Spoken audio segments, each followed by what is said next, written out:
Good evening, ladies and gentlemen. I'd like to call the special council meeting for Monday, June 29th to order. Before I start, I would like to respectfully acknowledge that we are gathered on the traditional lands of the Lekwungen speaking people represented by the Kasepsin and Songhees nations. We're grateful to live, work, and play on this special place. Item 2 is may I have a mover and seconder to adopt today's agenda, please. Thank you, Councillor Olson and Councillor Jordison. Any discussion? Seeing none, I'll call the question. Any opposed? Seeing none, motion carries. Item 3, just the mayor's message. And I thought it's important that I address the public at this point in time. This special meeting of council was called to address items that were not considered at our regular June 22nd, 2026 meeting. Before we proceed, I want to take a moment to acknowledge the importance of public participation. We around the table love public participation. So what happened last Monday was actually a public hearing. So the process is a little bit different.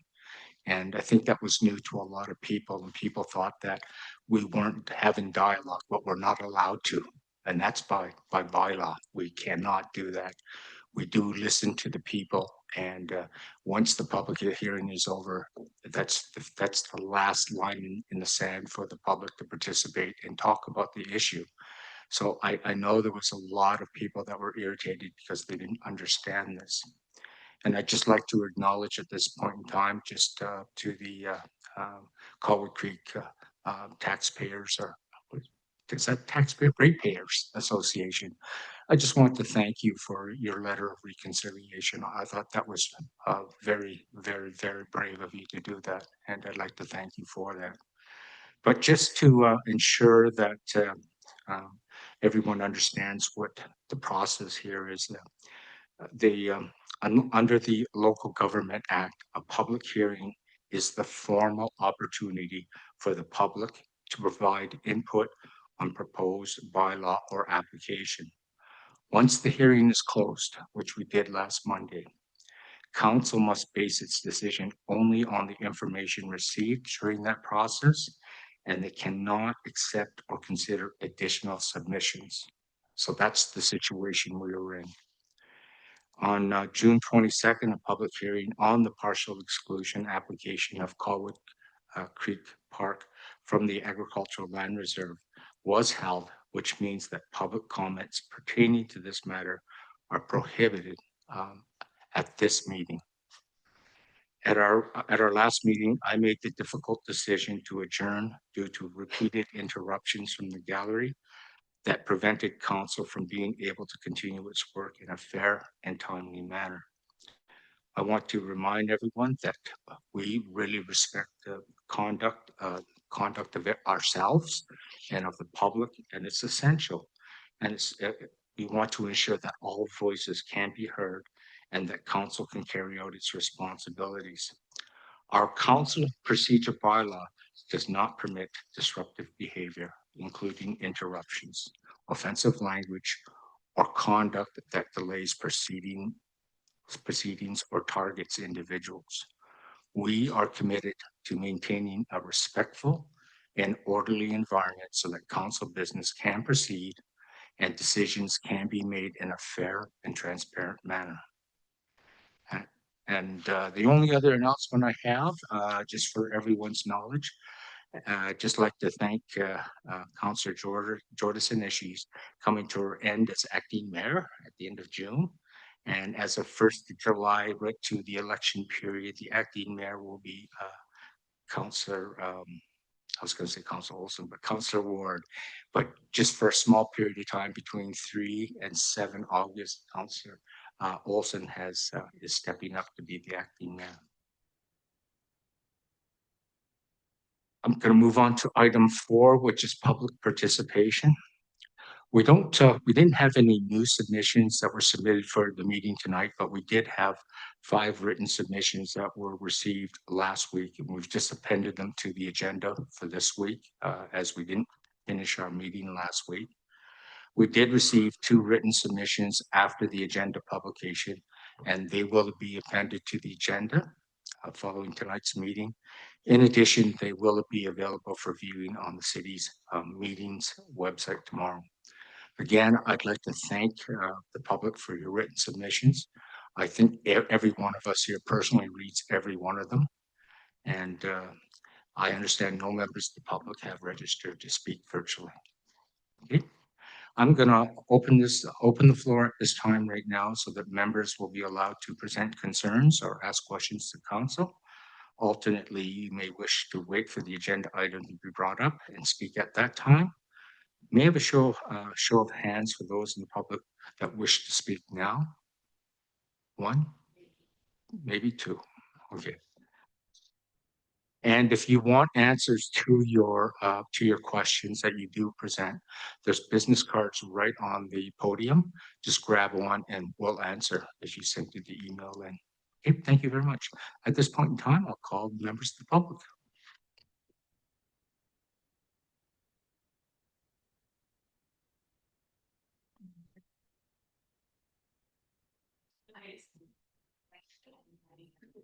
Carol, you're a pro at this.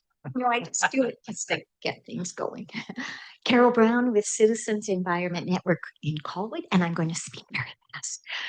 Scenic would like to speak to the motion of hardscaping of selected traffic circles and cul-de-sacs, number 6.3 on the agenda. During the past week, we have received various short email comments from our scenic members on this topic, which I will pass along this evening. Our first respondent, quote, I feel it is important to keep some cul-de-sacs and traffic circles with trees and landscaping to help reduce heat islands during very hot weather.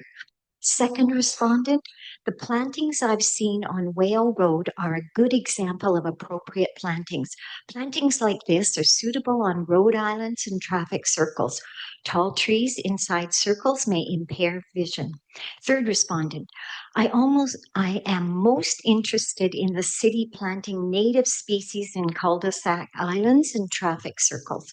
The proposed motion seems to take the wrong direction. I worry about hardscaping being a default.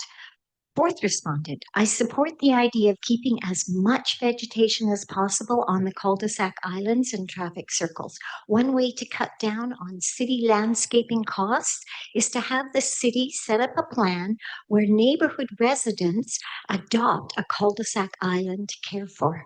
I'm in. Fifth respondent, I recommend using native low maintenance and drought tolerant native plants that would provide biodiversity as well as aesthetic appeal. Sixth respondent, the right ground cover could add to the city's biodiversity and encourage pollination as well as requiring less water and maintenance than non-natives. Using such nature-based solutions will help us better deal with heat islands, flooding, habitat loss due to climate change. Can I just finish a couple of things? You got her. Go ahead. Okay, thank you. The forest fires we are regularly hearing of now are indicative of a change in how our future summers will be. Although we see the benefit of trying to save money, it's a good thing to save money, but we need to do what we can to avoid attracting hot spots to our city for present day heat waves and those more severe in the future. Thank you for that little extra time. Thank you very much, Carol. Next, please.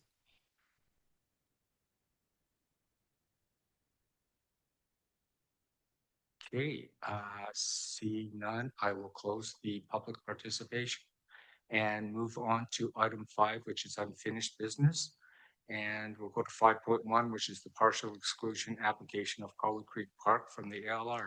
And CEO Johnson, I understand we have a further presentation tonight.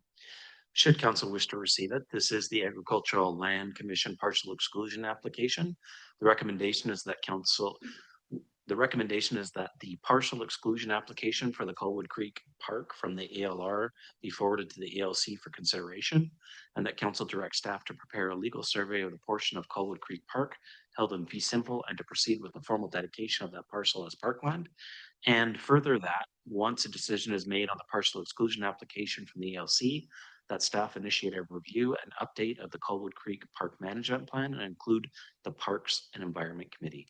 And our manager of planning, Ms. Bosmarth, is here with the presentation. Should you wish to receive it? Yes, I do, please. Thank you. Mari, over to you.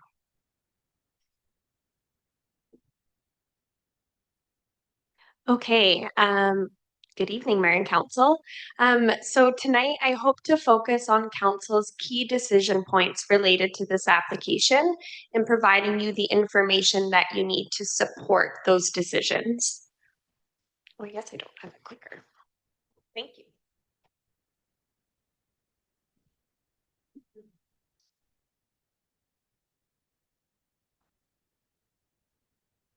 So to start, what is the application? What are we applying for? So we are seeking a partial exclusion application from the ALR for Colwood Creek Park.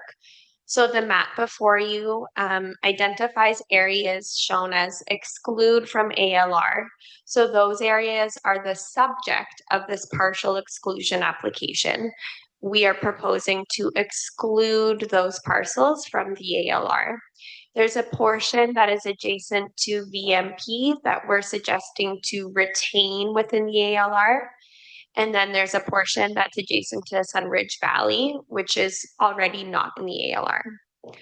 So the decision before council tonight is to forward the partial exclusion application to the ALC for a decision. A requirement of an exclusion application to the ALC is a resolution from council to forward that application, and this is what staff are seeking this evening.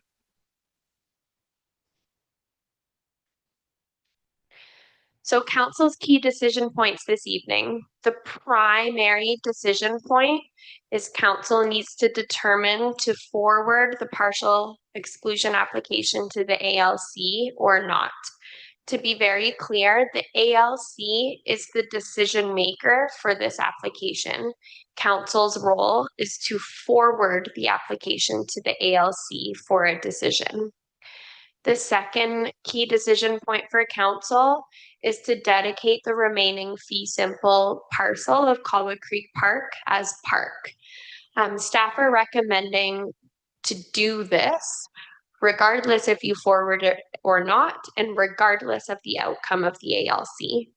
And then the third council decision point this evening is once we receive a decision from the ALC to review and update the Colwood Creek Park Management Plan. So before we get started into council's decision points, I just have a bit of background and context for us. So the Agricultural Land Commission is a provincial body, and their main mandate is to protect agricultural land and encourage farming in the province of BC. Agricultural uses are permitted in lands that are within the ALR, and non-agricultural uses or non-farm uses require approval from the ALC. So there are two pathways to address non-farm uses. You can submit a non-farm use application for each non-farm use, which is considered on a case-by-case basis by the ALC. And then the other option is to submit for an exclusion application. So that fully removes the lands in question from the ALR, and they would no longer have to abide by the ALC's regulations.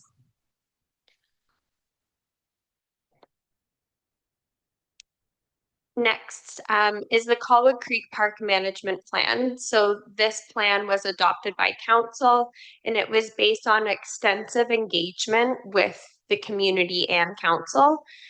This list before you is a snapshot of what's in the plan, and it provides a list of the capital projects. Some of those include a washroom, more seating areas, on and off leash dog areas, etc. Tonight is not about approving or revisiting those projects. It is simply about whether council wishes to forward an application that would allow the city the greatest flexibility to implement those projects before you. So the key points that I really want to emphasize this evening is removing Colwood Creek Park from the ALR does not change the use of the land as a park. It will remain as a park, whether it is in the ALR or not. The second point is that we are not discussing specific park amenities, existing or proposed. That is not what we are discussing this evening. But third, this application is simply about whether a provincial legislative restriction should continue to apply to the land, or whether the city should have greater flexibility to manage and improve the park through its normal processes. So the primary decision point for this evening is for council to forward the application to the ALC for a decision. So as I've mentioned, the ALC is the decision maker. They are the ones who will decide to approve or deny this application, and it could take some time to hear from them from that outcome as well. If the application is approved, the excluded lands would no longer be regulated by the ALC, and the city would have greater flexibility to implement the park management plan. If the application were to be denied, the city can pursue a non-farm use application for individual park improvements. A non-farm use application was provided as an alternative at a previous council meeting, but an exclusion was the preferred approach as it seeks the desired outcome upfront and it does not limit our use of the park.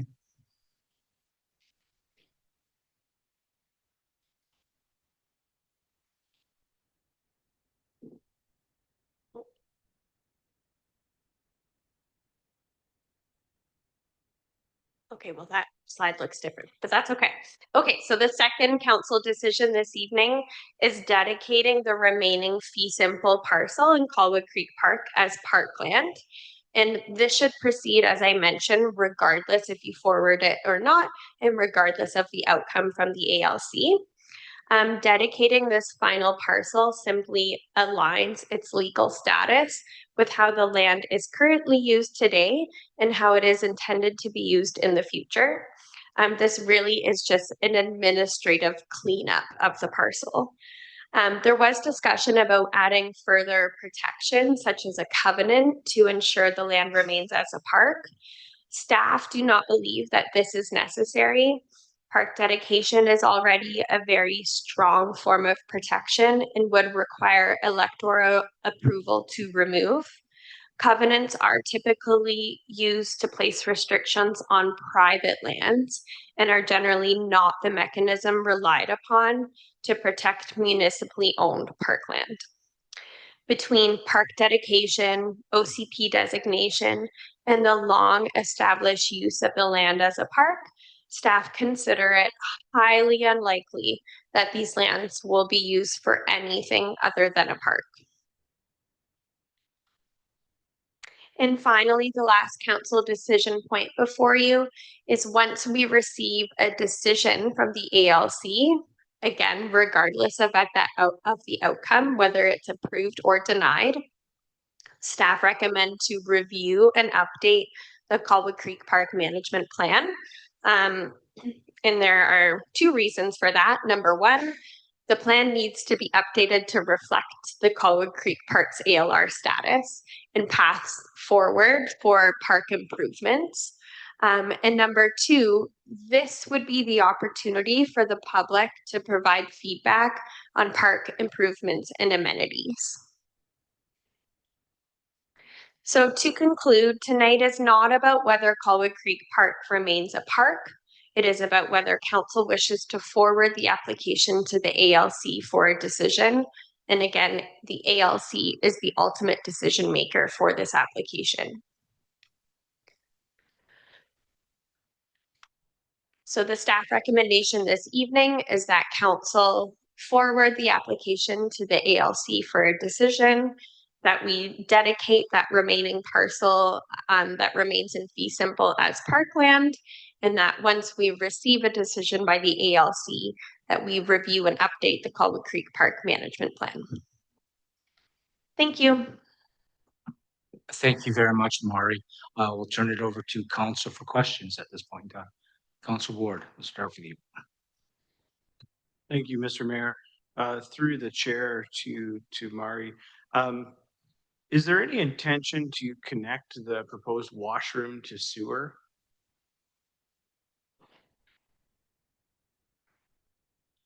At this time, there isn't, it would be pumped out, but that's something we look at in the future. We don't have sewer in that area at this time. Okay, great, thank you.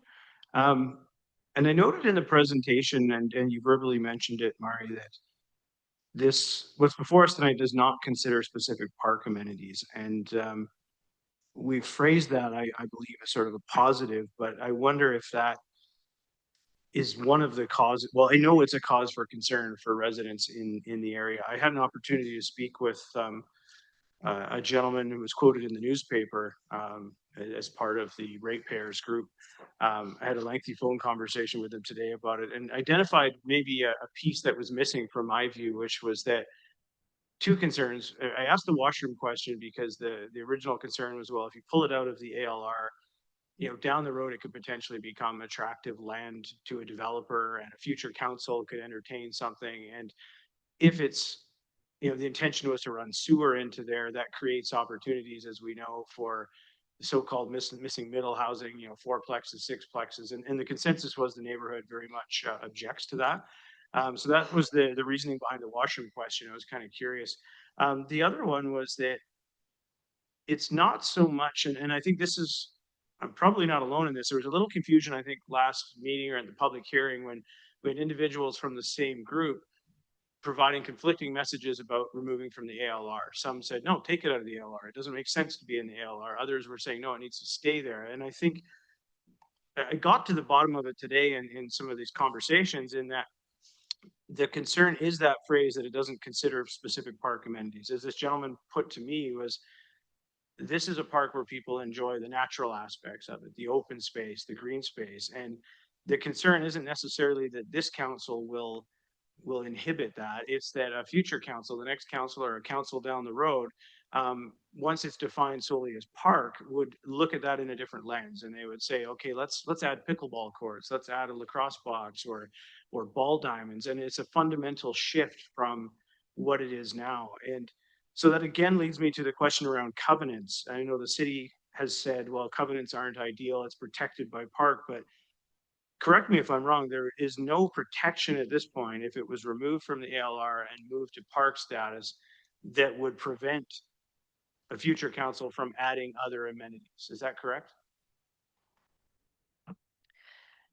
So this is why we included, as part of the staff recommendation, to review and update the Colwood Creek Park Management Plan.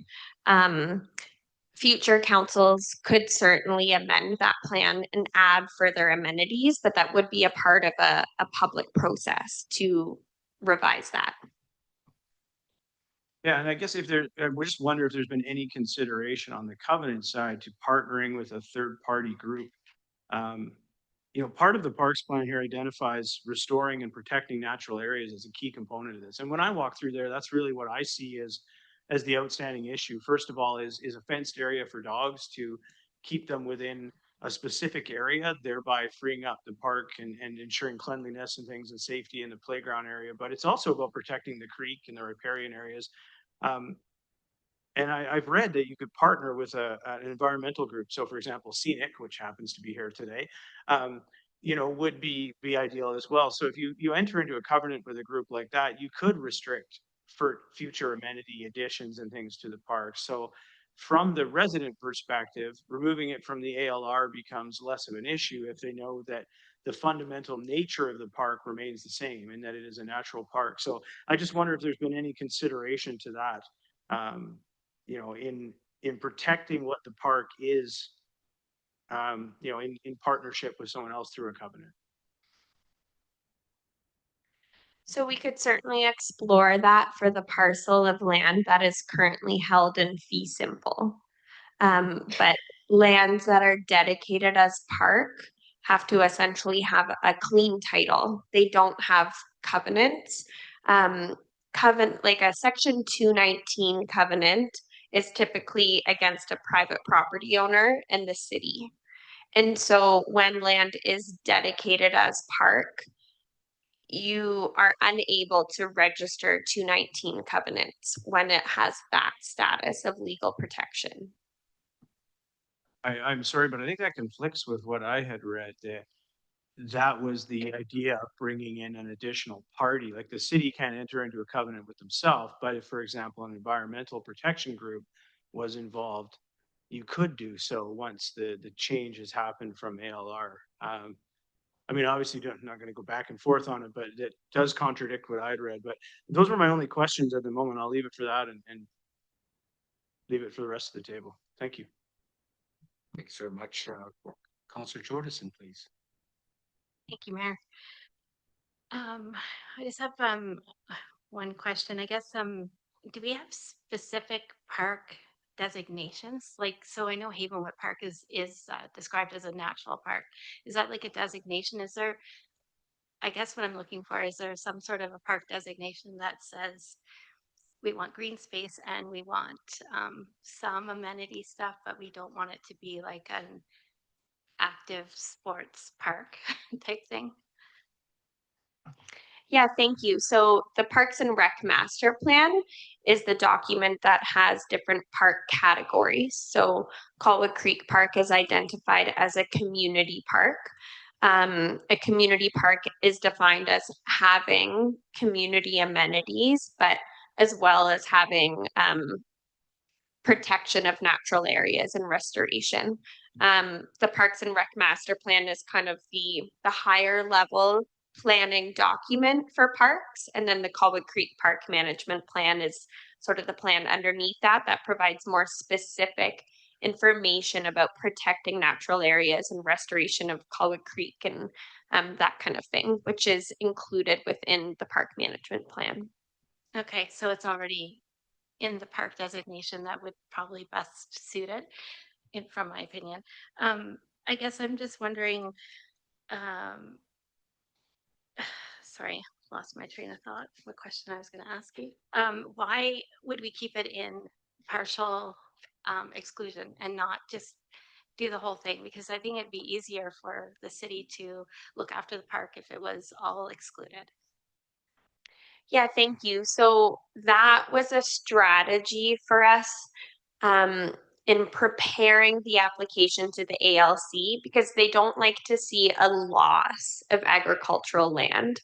And so we wanted to put forward basically the least amount of land to exclude that allows us to achieve our Parks and Rec objectives. And also supports the ALC's decision.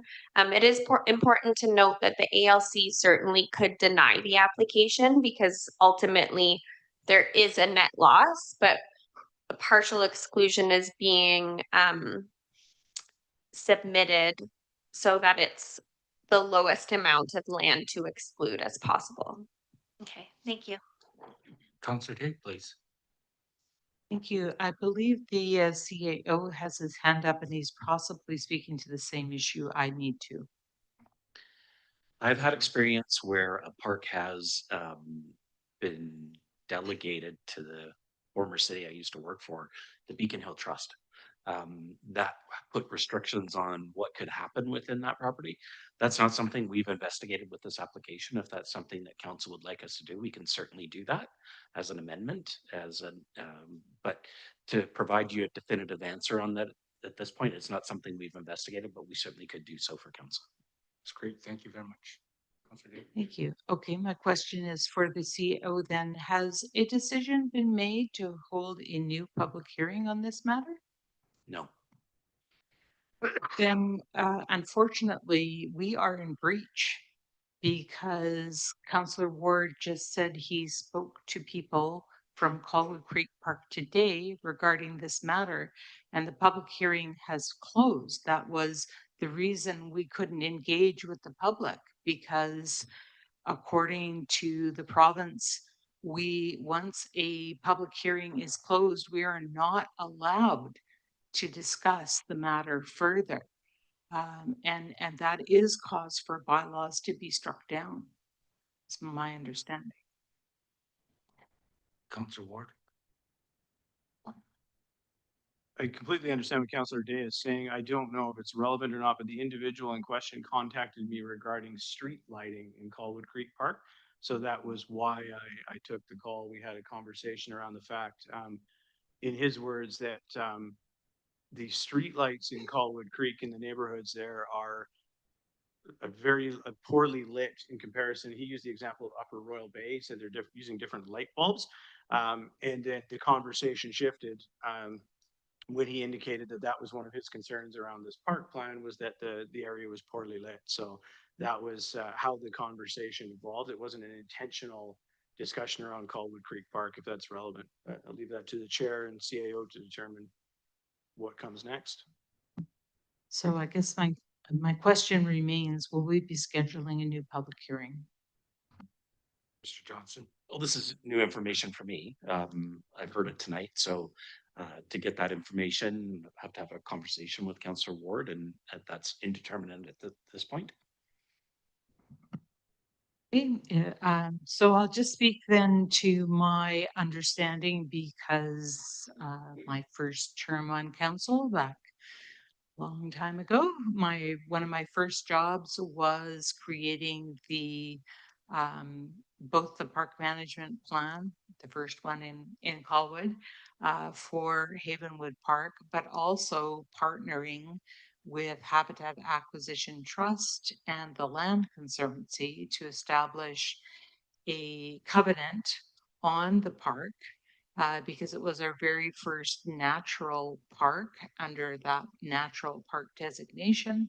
And residents in Colwood were very concerned that exactly the same issue, that a natural park could later be converted to a baseball diamond or a soccer pitch or any number of other good uses of land, that we have to balance within our communities. So it is really important to have an agency that has a good financial standing that will exist for a very long time.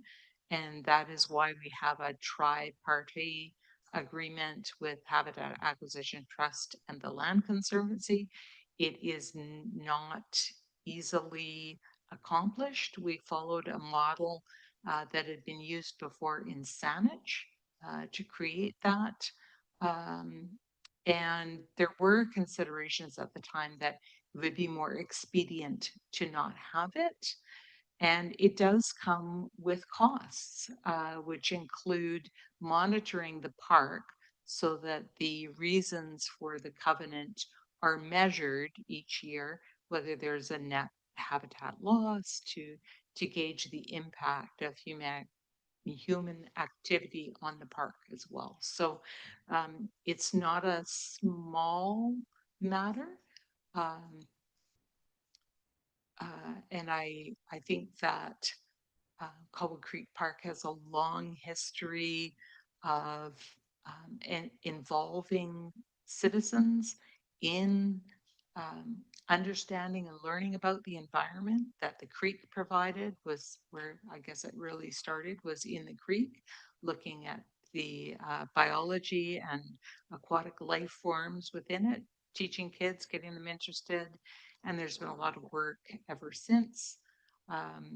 So I think that there's a very well established history for Colwood Creek Park to serve families. It's very accessible. It's one of the most accessible parks in Colwood. And I would really hate to see that change because of plans that we make. But inevitably, park structures change, and the way we use parks may change over time. But I hope that we will retain all of our good values. I'm not sure that a covenant is a good or a bad thing, but the history should be somewhere in our records in terms of how we accomplished it the first time. Thank you very much. I just have 3 questions here. First question is, I understand that we have some kind of covenants with, you know, with Havenwood Park, right? It's a park. And we have these covenants, right, that we need some other group to okay anything that we do with it, correct? Is my understanding correct? There's a couple players in this. Can anyone answer that question? Thank you, Your Worship. Our Parks Manager, Gord, never say his right, Gord, is on the line. He can answer that question for you. Hey, Gord, can you answer my question, please?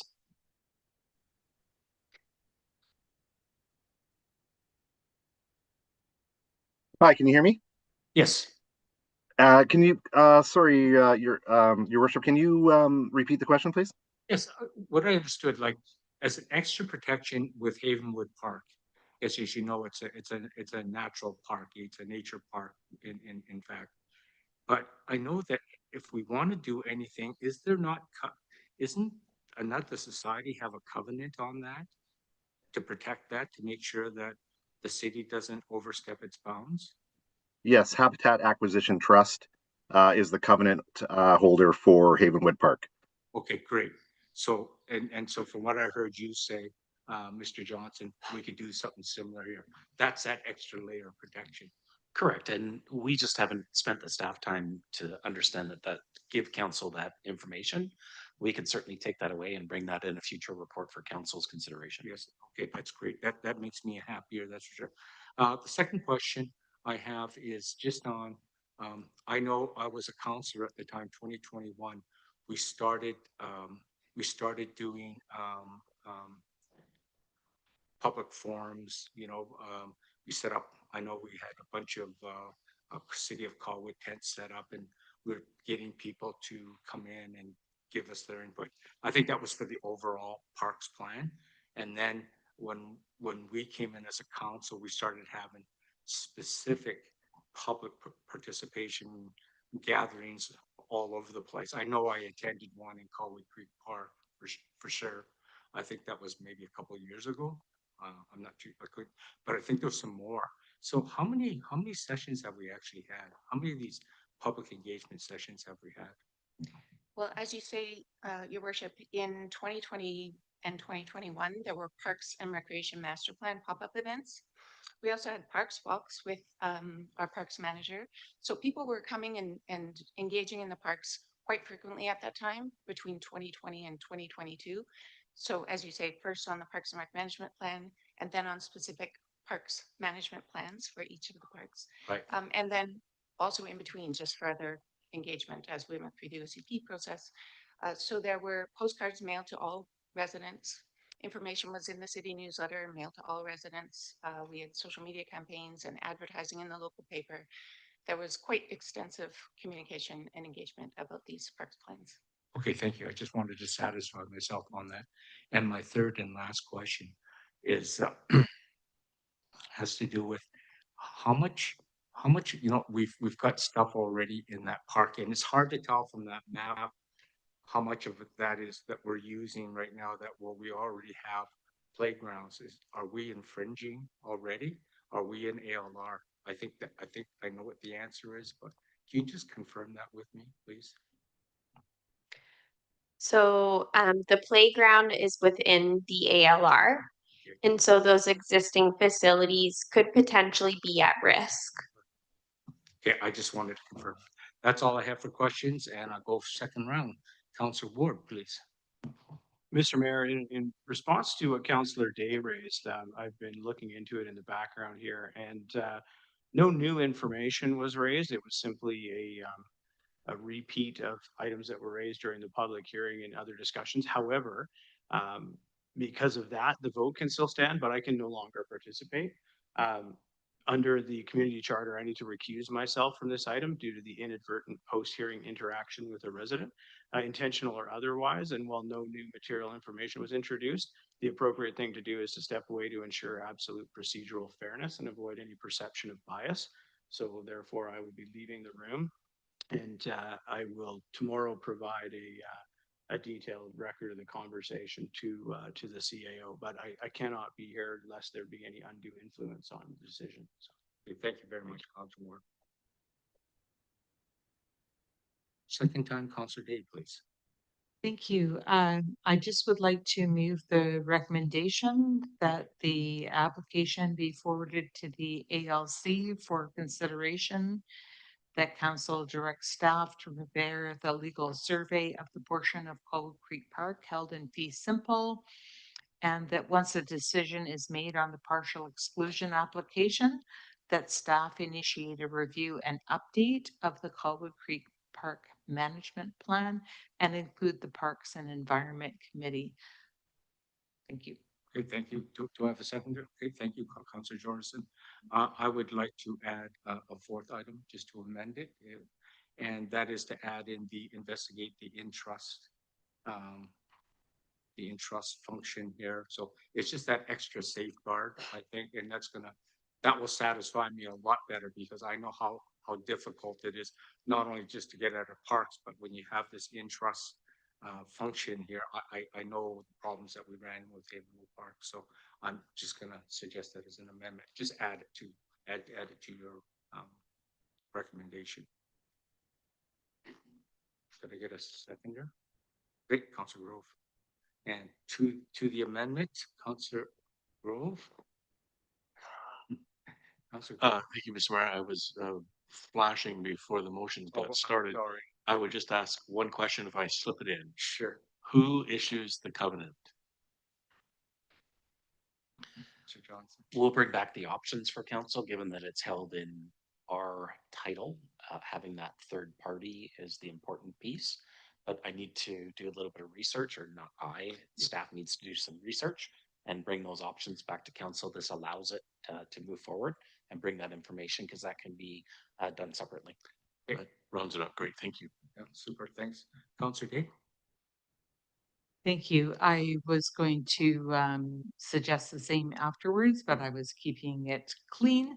I think that the interest option, my recollection from our previous experience, it's a legal document that binds the city to certain uses and is kept with the third party as a monitor for the performance to hold us to account. So I have not been in touch with HAT in recent years.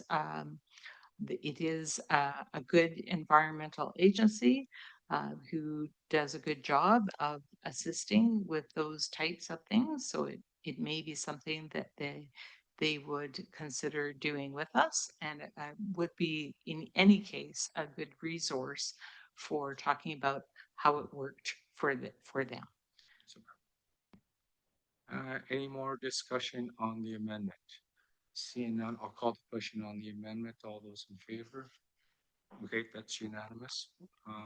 And we'll go back to the original recommendation as amended. Any further discussion? Seeing none, I shall call the question. Are any opposed? Seeing none, motion carries unanimous. Thank you very much. Unfinished business is completed. We'll move on to new business. Okay, yeah.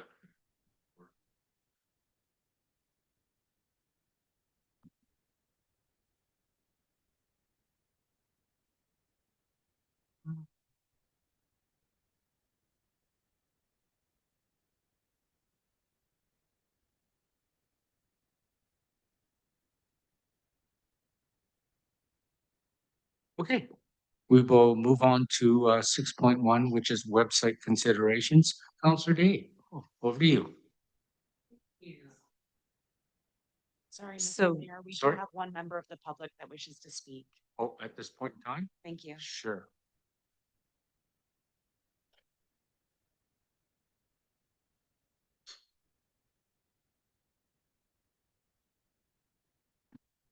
Mr. Mayor, Council. I wanted to let you know that we support and applaud the motion you're going to hear in a moment. This has been a long, ongoing saga in this city, and that is the state of the website. It started for me about 6 years ago. In 2022, during the election, I think every one of you, including Dean, we're concerned about the state of this website, the ability to get information, the ability to use it as a research tool. It came to a head again in December of last year, so we're now coming up for 7 months that this particular discussion has been going on. So I would urge you, you now will have a motion in front of you that clearly states the kinds of things that have to happen to get this website sorted out. I would urge you to please support Councillor Day's motion. Thank you. Thank you very much. Okay, Councillor Day, sorry. We'll get back to you. Just motivate, please. No problem. So tonight on our agenda, we have bylaw 2117, which establishes our website as key governance for posting of meetings. It is really an important interface. And in my history here on Colwood, I think when I started, there was no website. And then we got the website, but it was largely ignored because it was very difficult to get it right. All of us were, let's face it, it was dial-up modems and it was a different time. And it was really difficult. We didn't have a communications person. We didn't have an IT department. We ran our computers with finance knowledge because that's mostly what we use them for. So it's taken us a long time, maybe too long, to get to the understanding of the importance of the website. Previously, our front door is what we would list as the source for any information bulletins because we just couldn't trust that the website would necessarily be reliable. And so we said, yes, we're going to use the website to try to make life more convenient. But if for some reason our website crashes or doesn't work or we get hacked, the front door is where you go. And we kept that for a very long time because we've had lots of crazy problems happen. And I'd like to just confirm with staff, if I may, that we still have a contract with Up and Up, who did our last website revision. That's correct. They did our 2013 website, and then they did a redesign in 2023, 2024. Okay, perfect. So I just want to assure council then that we have a contract in existence to work on our website, and we should not be overtaxing any department of our administration in order to do the work that I'm suggesting we need to do. Summer is here. Work is hard to achieve in the public during the summertime, and therefore I'm trying to give the best direction possible to achieve some benefit prior to the upcoming elections. And so I'm asking that rather than waiting for a report back on this wonderful idea that I've brought forward, that we simply set a direction and allow staff to come back to us if a problem arises that they cannot overcome or there's new information that we need to be aware of in order to make this decision. I'm hoping that we can give very specific direction to use our website as a bridge to bring the public in. We've had some good success with bridges this term, probably our biggest success.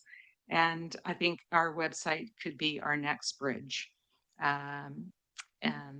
Therefore, I am making the motion that we restore a staff directory, including names, titles, and direct line contacts and emails in a manner consistent with privacy and security best practices. That we establish governance ownership by assigning the website responsibility to a named position with defined maintenance standards, content review obligations, and accountability to council. improve the information architecture by directing the position responsible to implement the following within 90 days. Consolidate the bylaws into a current searchable and prominently accessible location. Relocate the org chart to the governance section of the site. Enhance the development tracker to include application status, site details, proponents, and timelines. Implement a task-based navigation improvement to increase discoverability of governance content. Correction of broken or outdated links with remediation of the search function deficiencies as identified to council by members of the public, including on the March 12th submission from the Royal Bay Homeowners Association, and establish a council decisions tracker, including which department is responding, the status, and the anticipated dates for reporting back to council on this initiative on design and timeline for the work within 60 days. Report back to council within 30 days with an implementation plan, including some timelines for the full set of website improvements. So I'm not asking for everything at once, even though I kind of am by giving a whole long list. I'm just trying to identify all the things that we know have had concerns and make a plan, adding a few deadlines so that it doesn't get lost in the shuffle, and come back and just say, yeah, we're here on this, we're here on that, we're here on the next thing. This one's going to take a little longer because is fine. Thank you. Thank you very much. Can I get a seconder, please? Get the motion on the floor. Thank you. Councillor Jordison and Councillor Jordison, you're up. Thank you, Mayor.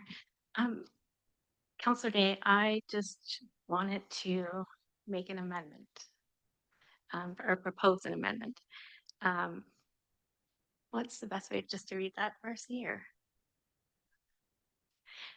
So just where it says it, and it's just to beef it up, maybe, I guess. The recommendation that council direct the chief administrative officer to ensure governance information. Sorry, to right there, to ensure governance information is maintained with the same standard of accuracy, comma, timelines, comma, and accountability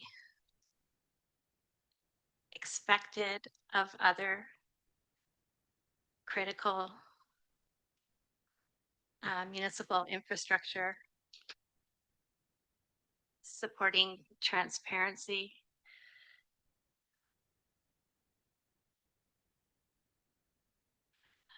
public participation, and informed decision making, and then by.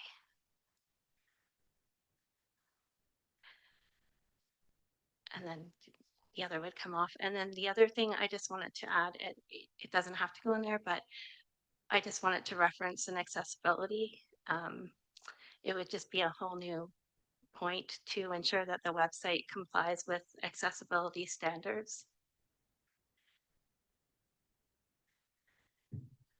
And that was it. Yeah, thank you.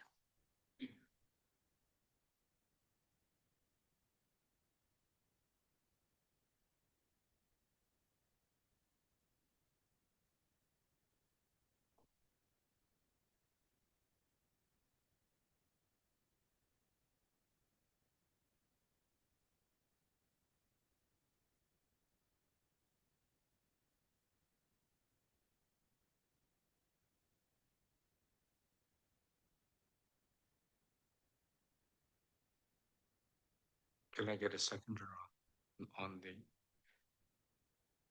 Day? Councillor Day?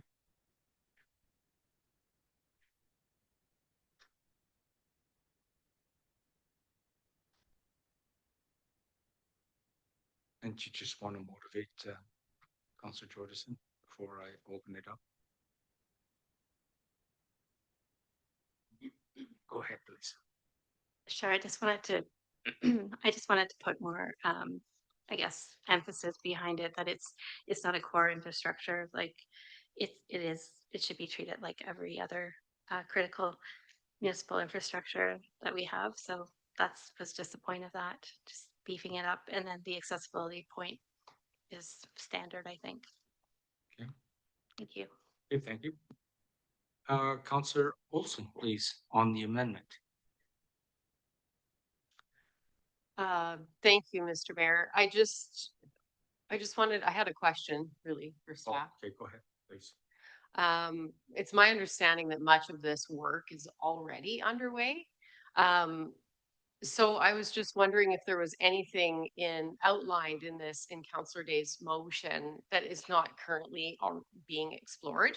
And I just wanted to ask if the 30-day timeline that is being recommended in this motion is a realistic one, because it is quite an extensive motion. So I just wanted to get your feedback on that if I could.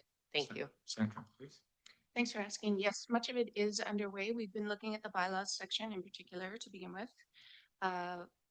We have received a broken links report from Up and Up, as you mentioned, Councillor Day, and a broken page report, which we're working through as we speak. Accessibility was one of the main upgrades of the 2024 redesign. So Up and Up assures us that it's fully up to speed on accessibility. Some of the other things, the contact page, as you know, has become an IT risk assessment issue. So I believe that's still being worked on. One of the big challenges, I think, of municipal websites is the fact that most of the meeting and governance information is stored in a completely different,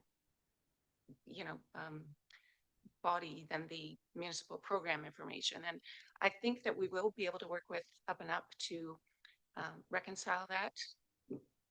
Websites are moving at such an incredible pace right now with AI assistance that I think we'll be able to bridge that gap, as you say, Councillor Day. So I'm hopeful that within 30 days we can report back with some real progress. Thank you. Thank you very much. Councillor Grove. Oh, sorry, Mr. Johnson.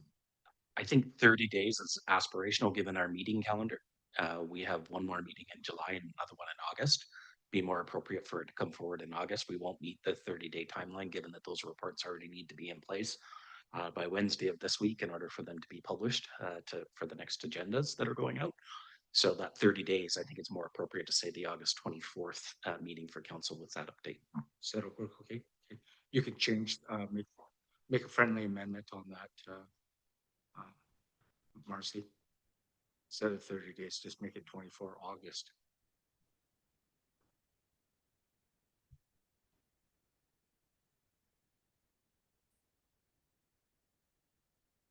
So I guess my question is, if we're already working on this, why are we doing the non-value added of writing an implementation plan? Not unless there's an implementation plan that's required here.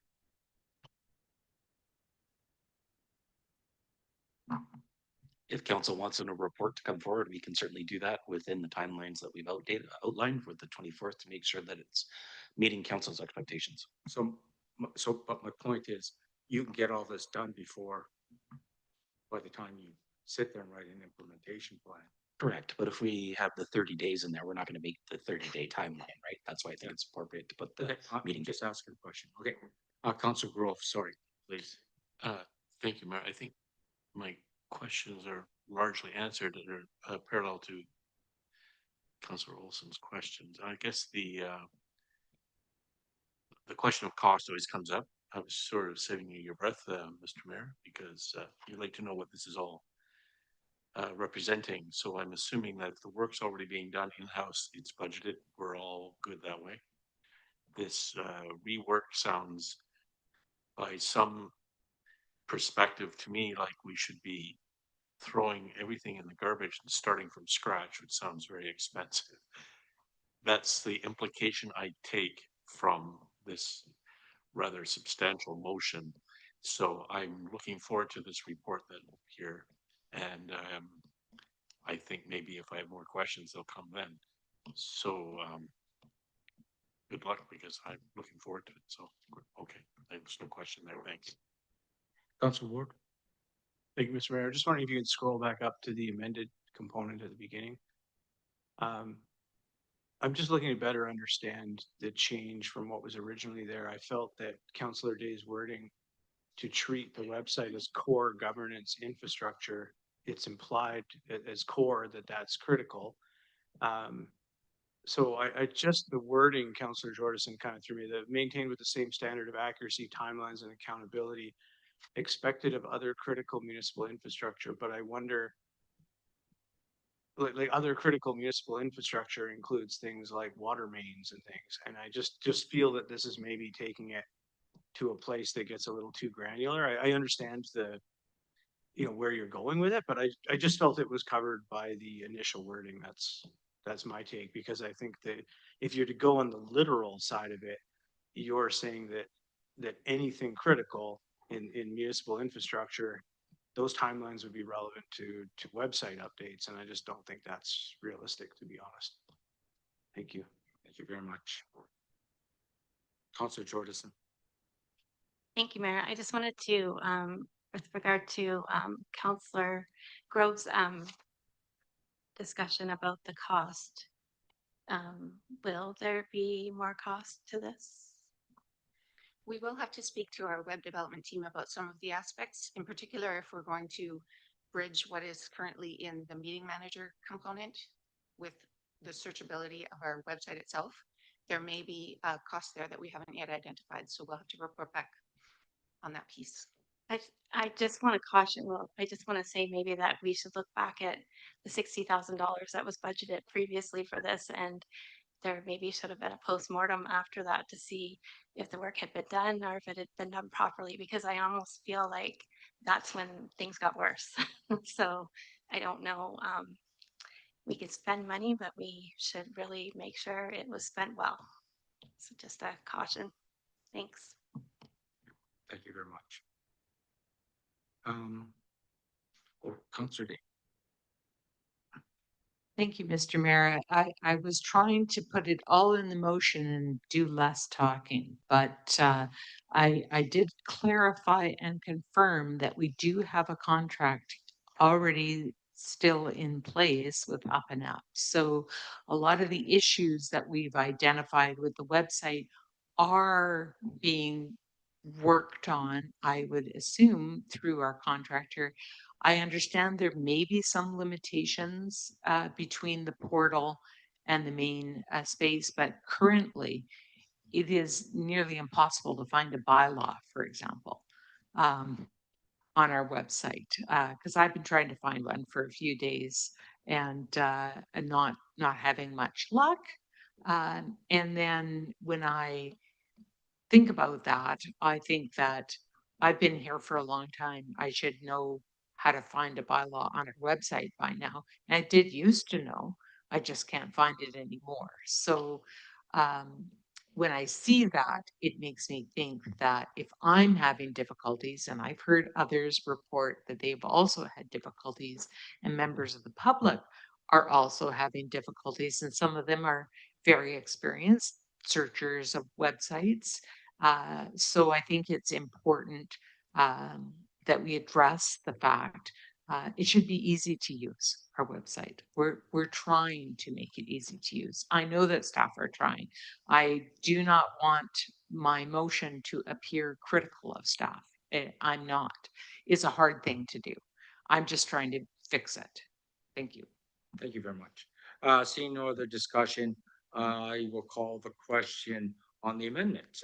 All those in favor of the amendment?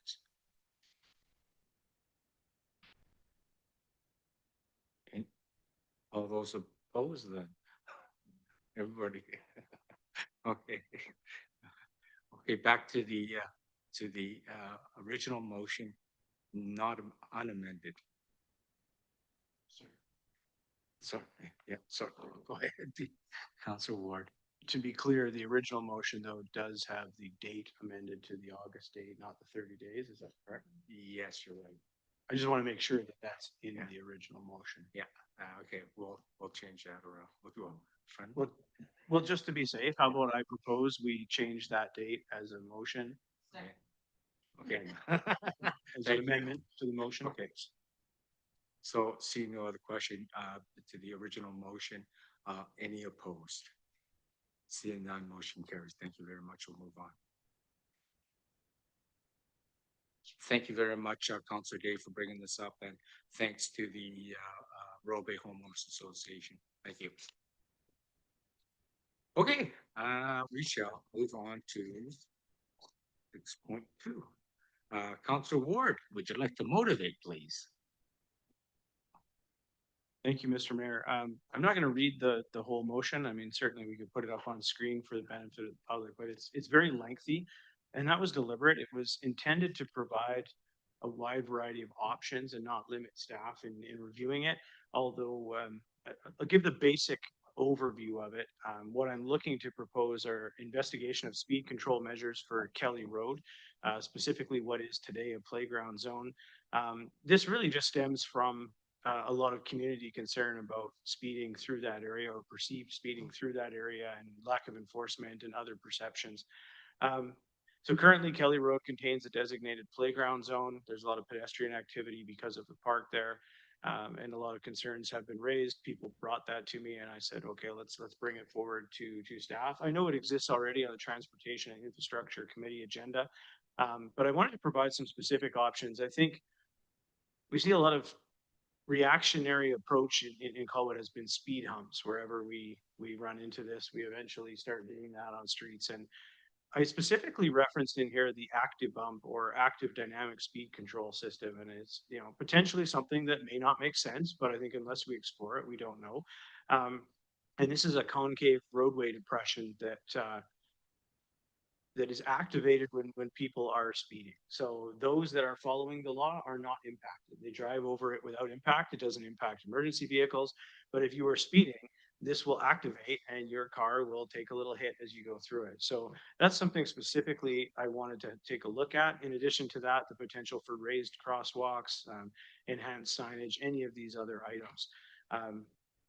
And again, really the motion itself was in response to community safety concerns there. In terms of the ultimate outcome, I wanted to leave that to staff. I will also be proposing an amendment to my own motion.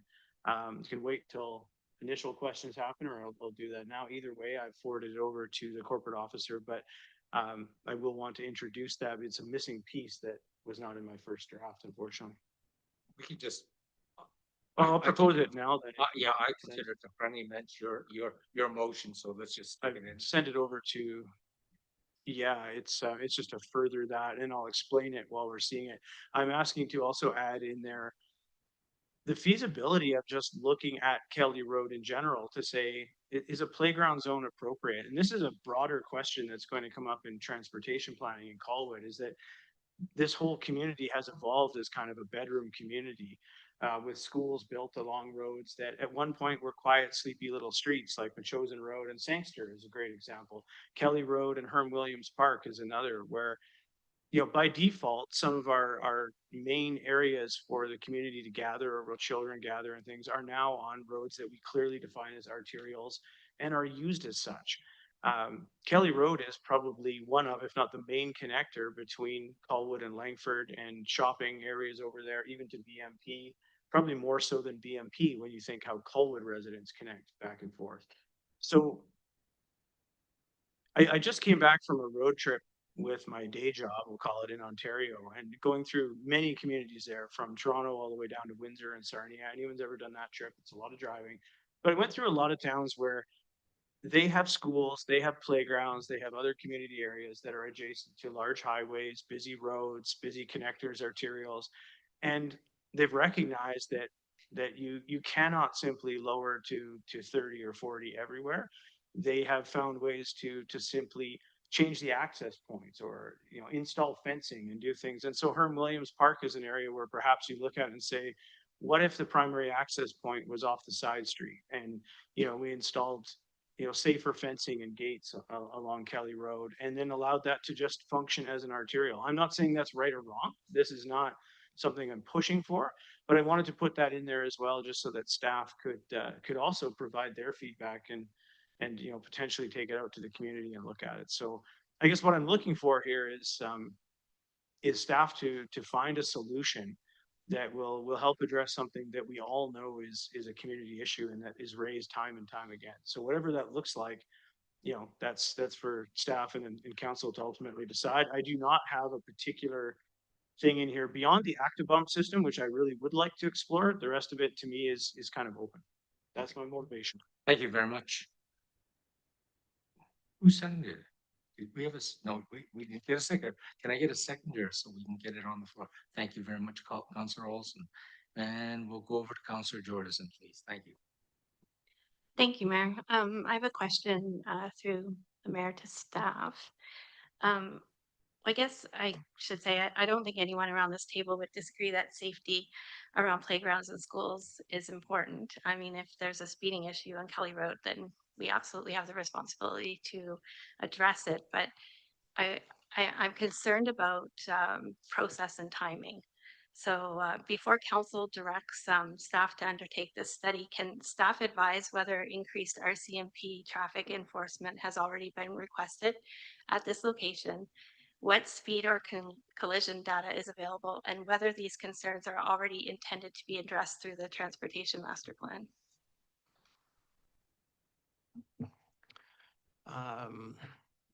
Speed, I'm not sure about. I don't believe we've got a traffic counter on there, but one of the things we can do to kind of start this process and get some data is to get the traffic counter out there to get some speeds and volume there. Certainly the RCMP most recently, probably over the last year or so, have been really good about when we highlight an area that we have concerns. They're happy to go out and take a look at it. Obviously, every time we add another one to the list, it means other ones don't get to it. But certainly for sure, that's always an option with regards to RCMP enforcement. They've been a great and willing partner ever since council's kind of made that a mandate for them, and they've done a great job. So they've been really helpful that way. Sorry, and the last question was? If these concerns are already intended to be addressed through the TMP. Certainly Kelly Road, all the arterials and collectors will come up during that conversation piece. And as Councillor Ward has said, it has been highlighted on the infrastructure and traffic committees, so in the TMP committee. So we are looking at the solution with regards to the crosswalk in particular there, but certainly with regards to the area, we can do that as part of that as well. Okay, yeah, my concern is just that this is definitely going to have budget implications, and I don't want to slow down getting the work done on the TMP. So, thank you.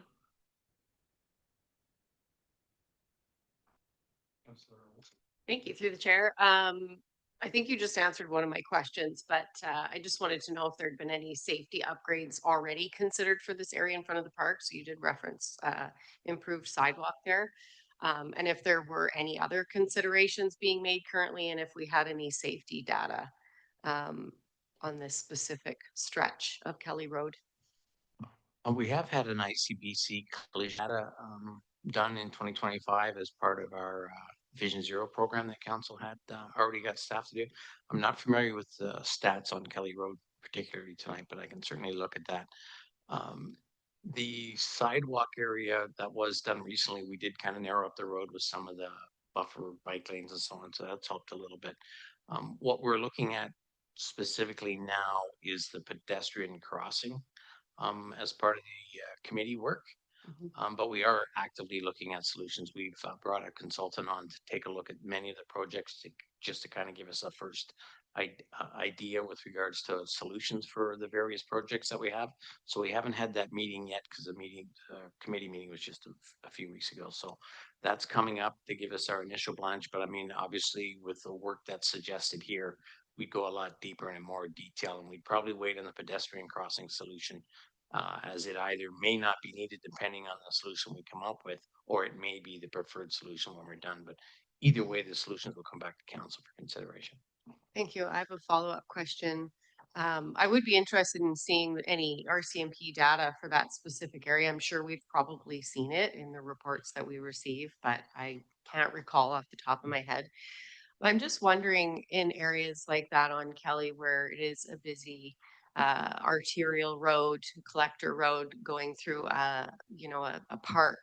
Um, do we receive like calls from, I would imagine the community calls when there's incidents, if somebody gets near struck by a vehicle or, those types of safety issues do come up. And I'm just wondering if we keep track of that internally at the city for complaints such as that, because I don't think I've ever been privy to any of that specific information outside of what we get from our CMP reports. I wonder if we could see reports of calls coming in, complaints for, things such as that.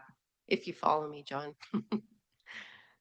Yeah, we do get calls. I'm not familiar with Kelly specifically with regards to a problematic area. So I would say that it's probably not high in the list because generally speaking, staff will come to me when we get to an area where it's constantly being hit with regards when we have a monthly meeting, we talk about areas of concern. I mean, we're currently running about 1,000 calls a year with regards to concerns, whether it's traffic or sewers or trees or whatever it is through. So I haven't seen it as anything high. Most of our data actually comes from ICBC. Mm-hmm. And that's the collision piece. RCMP might give us some data with regards to near misses and so on. Again, we reach out to them and ask for that, but there's not a formal place to actually do near misses. It's unfortunate that most of it is actually due to an actual accident that we get the data. And I think, to my knowledge, we haven't heard an overabundance of it. We have had several calls. That's how it got to the committee in the first place. That we have had concerns for Kelly over the years, for sure. Yeah, I would be interested in seeing categorized complaints that come through the city, specifically as they relate to public safety, things like that. So maybe that's something for another day. Thank you. Okay, thanks. Thank you. So I am very familiar with issues having been raised with the sidewalk, but there were a number of issues related. There's a bit of a conflict zone between the bus stop that's right in front of the playground and the accessible parking, which sometimes wasn't as visible as maybe was necessary for people to realize it was supposed to be for people who have the accessibility placard. However, it's more the winter months in that area where there have been more concerns raised, and it was specifically with regard to lighting of the crosswalk area. And there hasn't been a big change to the lighting because I believe the only lighting along Kelly Road is actually the gooseneck things that are attached to the hydro poles.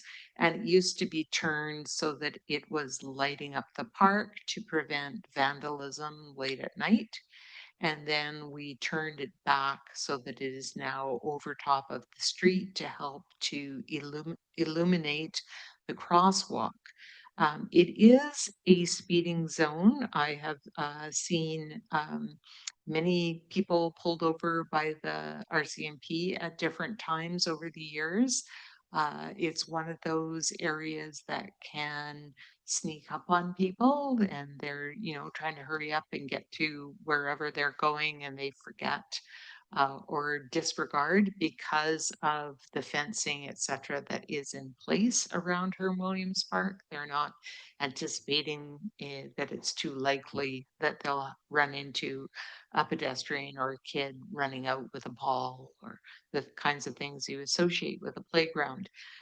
But Colwood Creek Park is very highly utilized by daycares and childcare providers who especially value that park in the hot summer months because they don't have to worry as much about excess heat or sun protection for their little charges. And I do think that some consideration um, should especially be given to enhancing the signage. I've lately seen quite a few fast moving minivans that I imagine are moms hurrying here or there or dads hurrying here or there. And it concerns me with some of the speeds that I have witnessed myself through the area. So enhanced signage especially is important to me. I worry about it's very intriguing, and I'm very much appreciating Councillor Ward bringing forward the ActiBump idea. Never heard of one or seen one, but new ideas are always, I think, welcome, especially when it comes to trying to deal with speeding issues, because even an expensive, fancy something or other is going to be cheaper than having the RCMP car parked there all the time. I'm supportive of staff looking at what they might be able to bring forward for that area.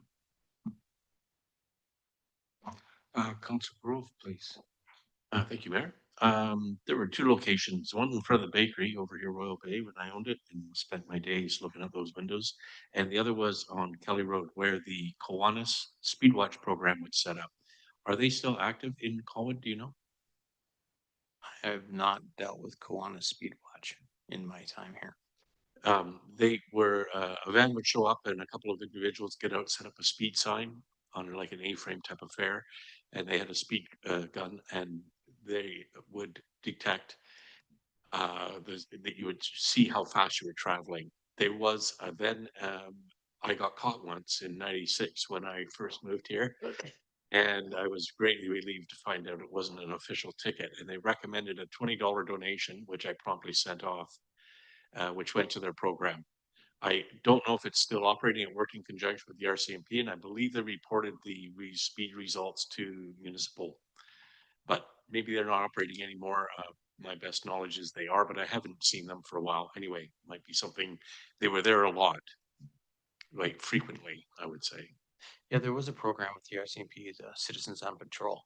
Yeah. And it was, at times what they did was, it's pretty effective, is that they put them up in a speed zone.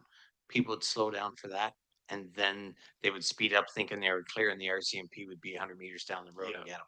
They did that in front of Sanctuary a few times. Yeah, so there has been a programs, but there was some kind of, I'm not sure what concluded or delayed the program, because I haven't seen it for quite some time. But I can reach out to the RCMP and see if that's available. Yeah, the Kiwanis Speedwatch is the name of that program. Yeah, thank you. I just have a quick question here. And maybe Councillor Day, you can straighten me out on this.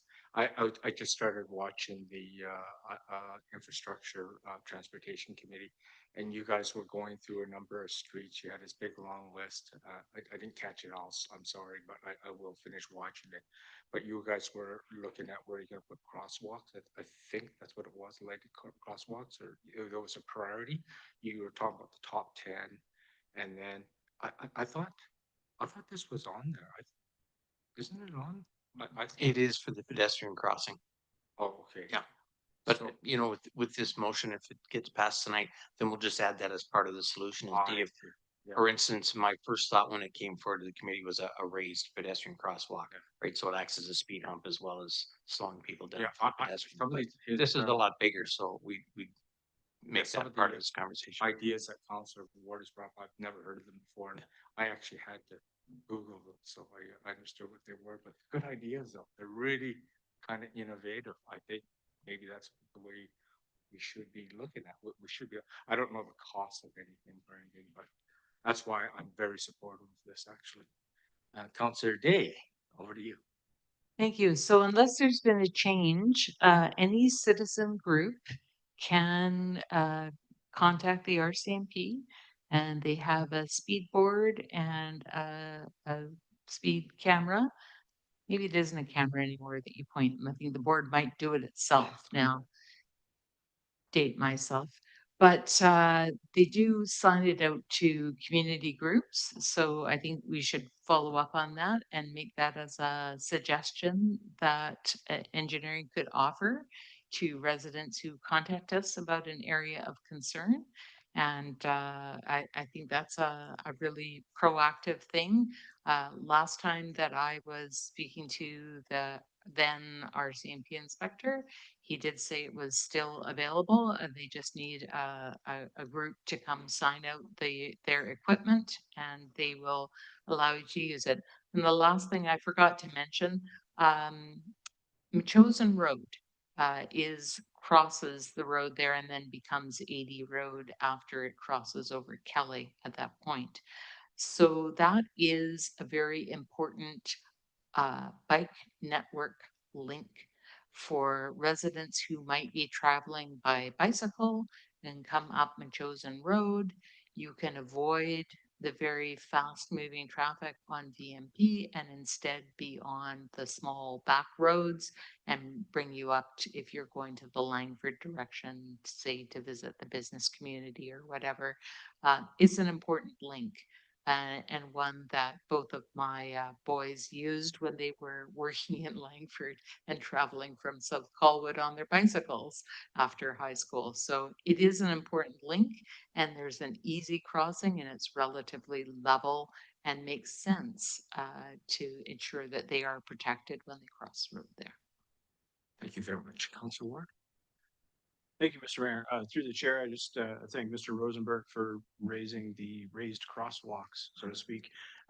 You'll note that I've included that in the motion, and I did that deliberately, raise crosswalks and enhance signage and things like that, because those are already in some of the staff materials that have come before the committee, as Councillor Day alluded to as well. So again, the reason being that my goal here wasn't to limit staff from looking at something or prevent work that's already being done from continuing. Frankly, my focus really was, and Mr. Mayor, you hit on it, was on the innovative piece. It really was around exploring these dynamic speed control systems and the active bump. And when I say exploring, it might be a simple conversation. It might be a phone call and 2 emails, and Mr. Rosenberg comes back and says, Councillor Ward is off his rocker. This is insanely priced. We can't afford it. But I do know that it's migrated internationally, you know, through different jurisdictions. It started in Scandinavia. You know, it's being used in Australia. It's all over the place, and I like the idea of only penalizing the people that are not being personally accountable for their driving habits. So instead of placing obstacles in the road for everybody to navigate, you have an obstacle in the road that only impacts those who should know better, quite frankly. So I like the idea. That's why I've brought this forward. My focus was really around the exploration of that with the all-encompassing inclusion of everything else so that we didn't limit anything. Super, thank you. Seeing no other discussion, I will call the question on the motion. All those in favor? Opposed? Councillor Jordison. Okay. And at this point in time, I will call a health recess right now, and we'll see you back in 5 minutes at 8:05.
take her out of recess and we'll get restarted, and we're on to 6.3.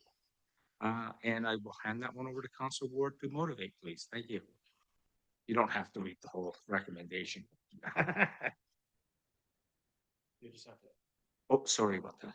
Councillor Ward, you're over to you. Thank you, Mr. Mayor.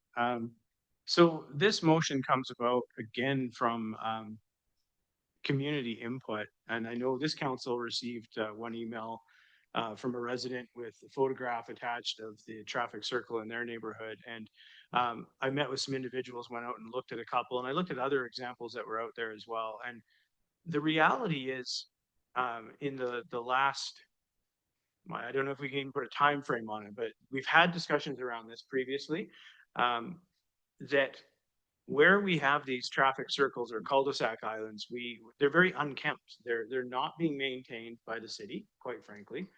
And we also approached,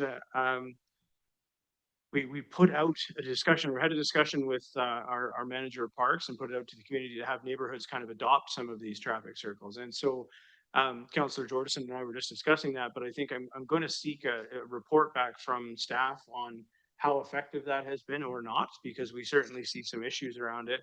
So I'll do that in a moment. Secondly, though, the goal of this motion, to be honest, isn't because I want to see everything bricked in or filled in with concrete. That's not it at all. In fact, in the motion here, it says hardscape or low maintenance design standards. And so what I'm looking to find out from the city is, okay, let's be honest. Can we or can we not maintain what we have? Do we have the wrong plantings? And so what I'm looking at is, okay, where we have irrigation in place, for example, would it make sense to apply, a meter of brick around the outside that is kind of attractive looking, and in the inside we replace some of the plantings that are there now with more durable, kind of slower growing, just more easily maintained species, like varieties that are maybe native plants, but things that aren't going to grow quickly. I mean, I made the mistake once. I'm a neophyte gardener, and I planted a whole bunch of mint in a herb garden. And if anyone ever knows what happens there, it just explodes. So, this is what I'm talking about. It's not get rid of the herb garden. It's find the right ingredients in the herb garden so that it can be attractive and work with relatively low maintenance. There is a great example at of all places, Colwood Corners. There's a traffic circle when you enter in there. And they have the circle that is partially bricked in with multicolored bricks, which look quite attractive. And then there is the garden section in the middle, which looks very nice because it's presented in such a nice way. And so I guess what I'm looking for here on this is first of all, to answer those questions. How successful or not has this neighborhood adoption program been? What has prevented the city from managing these traffic circles, particularly in recent months? And, what can we do moving forward to ensure that the residents that are bringing forth these complaints can have their concerns addressed on a long-term basis, not just on an interim basis? So through the chair to staff, I'd ask those questions. Thanks very much. John, do you want to take that one on?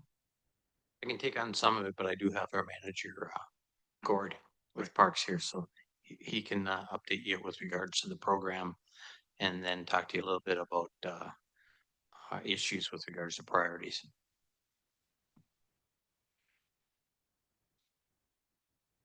Go ahead, Gord. Sorry.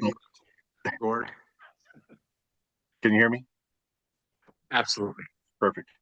Yeah, so the Adopt a Cul-de-Sac program was something that staff brought forward through a service review, a couple of service reviews ago. We did have a fairly robust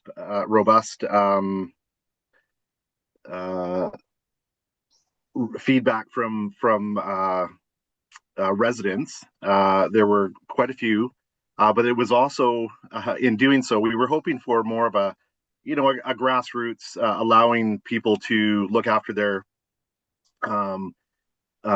cul-de-sacs with support from staff. It ended up being very labor intensive administratively and with the coordination end of it. So we backed away from that program. because what we did have was our new volunteer program starting up with Angie, our new hire. And so what we thought was we would back away from that now because there was quite a bit. It was not viable to do that off the side of the desk. So as our new volunteer program is now maturing and we've had 3 brand new stewardship groups, this was a program that we were going to look at again, because we do have there were quite a few people that were interested in doing this program, but there was just a lot of coordination involved in that. So this is a program that we'd want to do again. As far as the maintenance of cul-de-sacs predates my time here, but there was never really, from when I first started with the city many years ago, there was never really any formal plan for cul-de-sacs. And we were able to do cul-de-sacs on a limited basis. But as, core services with brand new boulevards and plantings, and as the city grew, cul-de-sacs kind of came, we started doing them. We would do them once a year. We would clean them up, and twice if we could. And that again has, I think I might have, that again has fallen by this year, as we're behind in just our core services to be able to get to the cul-de-sacs. And so pursuing a stewardship program would be something that we would definitely do again through the new Colwood volunteer program. Okay, thank you. Councillor Day, please.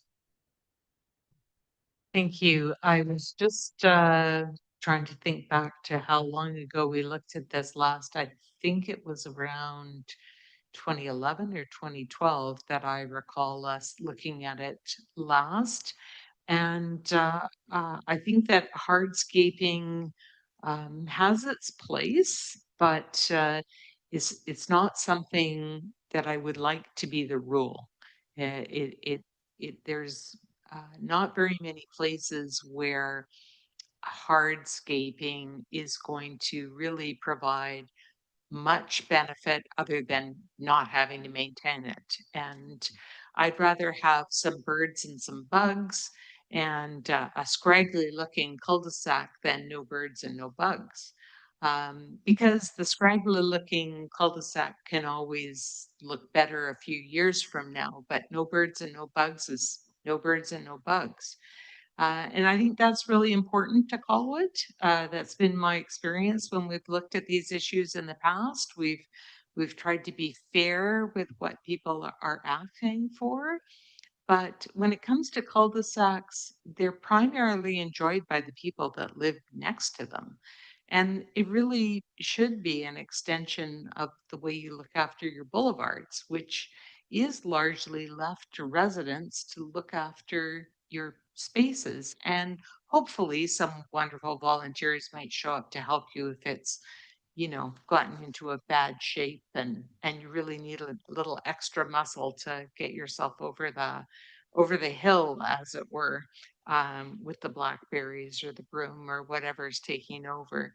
So I can't support the motion the way that it's written for a couple of reasons. My first reason, not that I don't appreciate it coming forward to talk about, because it's a concern in the community and we should talk about it. But my issue is that it makes work for staff when we're already having trouble getting to everything. And because anytime somebody just volunteers and makes something better, and other people agree to help make it better with them, that's a positive thing happening in our community. And I don't think anybody is going to get in the way of it, but you can't really mandate it. It's one of those roll up your sleeve situations. And I don't think that any of the hardscaping solutions really work long term. I've seen let's see, the AstroTurf, growing weeds anyways. I've seen the rocks that are planted in cement to look like kind of a rock wall laying on the ground, get weeds growing up all around through cracks that eventually make their way into happening. So I just think that, yes, if you don't like the way your cul-de-sac looks, get together with some neighbors and have a let's fix the cul-de-sac party one weekend and make it better. There are places where the city needs to do it, like on Whale Road, for safety reasons. There's busy traffic on both sides of you. I don't want to send any of our residents out there to do that. We need to set up the signs and make a day of it.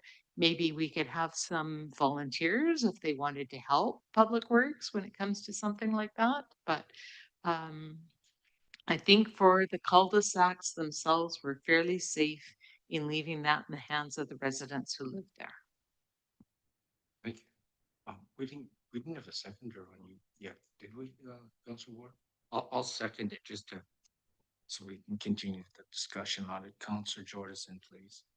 Thank you, Mayor.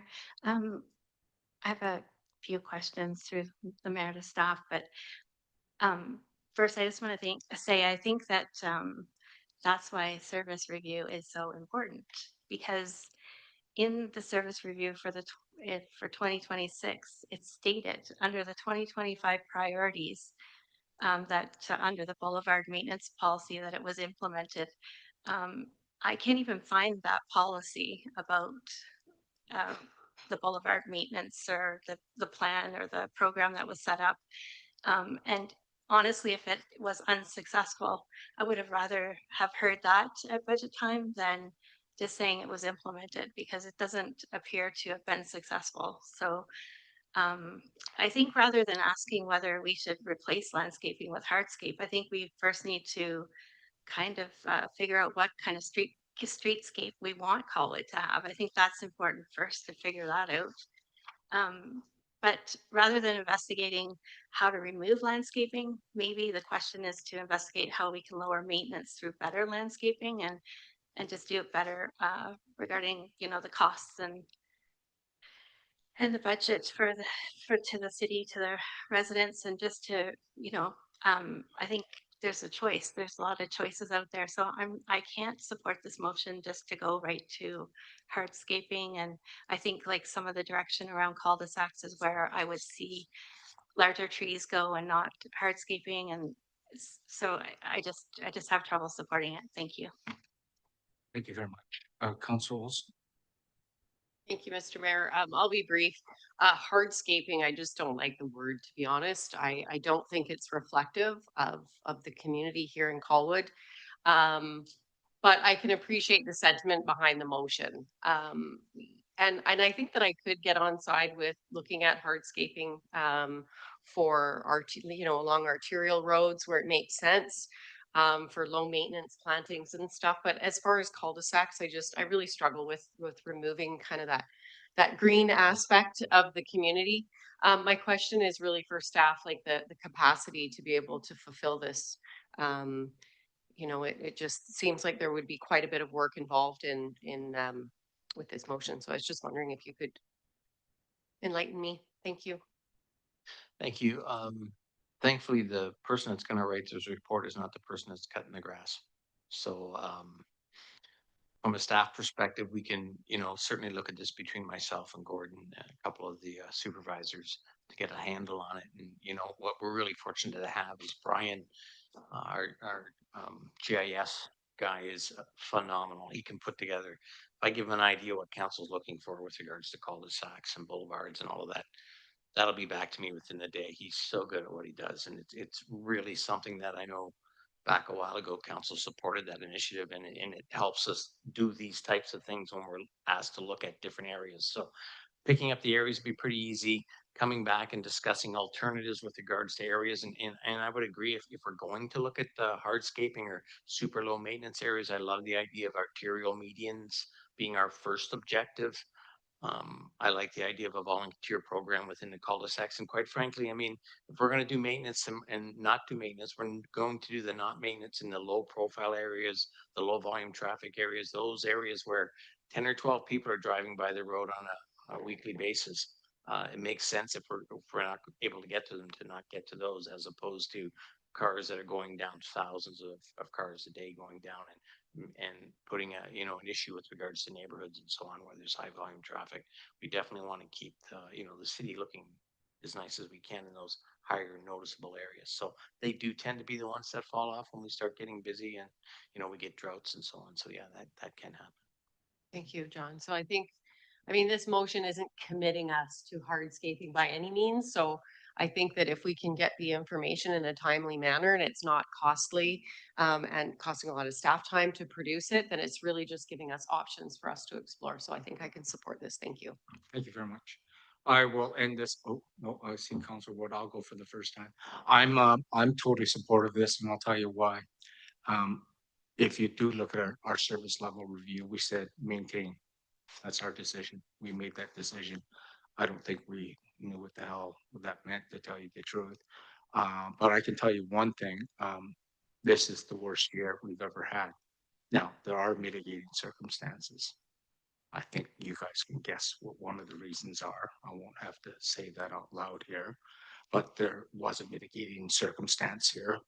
So it became an issue, but I can tell you myself, and I'm pretty strong about this right now. I'm pretty adamant on this. I came close to hitting our own friggin' people on Souk Road. They didn't realize that their foot was over the grass, and they were trying to do their job leaning and pulling weeds. And I went, holy mackerel. Now, that happened a few years ago. Since then, we've put that safety cone things around, right? But I still think that it's still a problem because, we got this thing called a traffic problem here in Colwood, and we take our major arterial road and we one lane it. Because I've got stuck back at I was telling John today about this, where I got stuck at the private school. They're coming down the hill. I was going, what the heck? And I thought they had one lane where that building was going up because they were doing that before, but no, it was actually it was our guys, and they pyloned off one. They were working on where the community school is, that whole thing there, and they had it pyloned off, and it was just holding up all the traffic. It was not good. So it's dangerous still.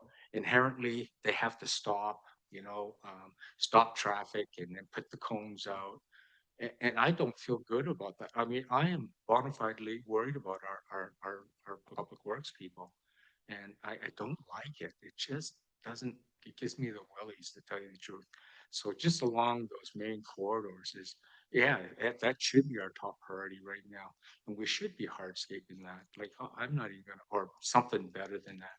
We have it's funny, this young lady who lives in Royal Bay, and her father owns the biggest nursery in the world.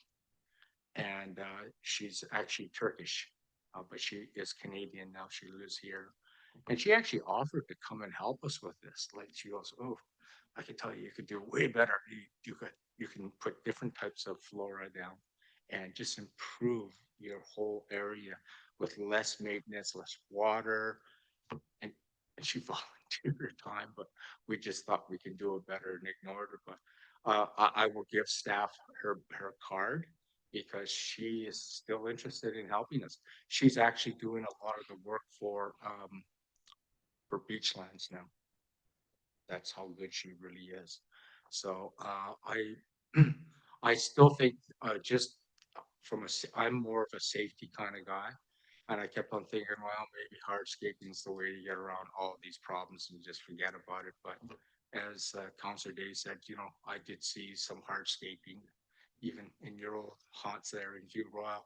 They get pretty bad after, when the seeds get into the cracks, right? And they get pretty ugly looking. So, but I would probably almost insist on from a safety point of view, Souk Road's only going to get busier. And I think personally, and I just don't like seeing our to see our people risking their lives for vanity. Like keep it on wheel because that's nice. The speed limits are lower.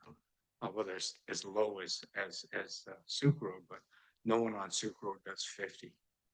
If anyone tells me they do, I'm going to say bull pucky because that's not true. They don't.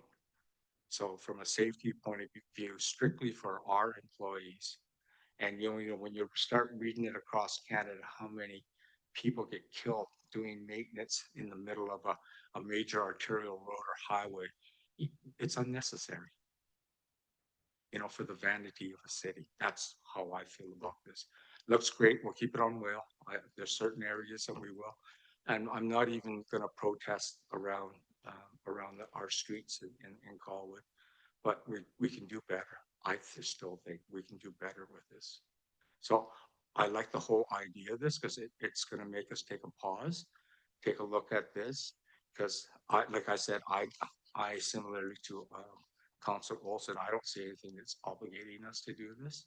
It's just you're looking at that, but you're also the nice thing is that we're going to get an inventory because I just learn every day. I get another complaint. I go, oh, I didn't know that was there either. And you go up and drive up it, and you look, and go, oh my God, there's one there too. It's just in the middle of nowhere, just arbitrary throughout Colwood. I know where the ones here are in Royal Bay. In fact, if you want to look at Royal Bay or Beachlands, I guess you guys are driving the bus there because I noticed all the cul-de-sac little roundabouts are all hardscaped. They're stamped.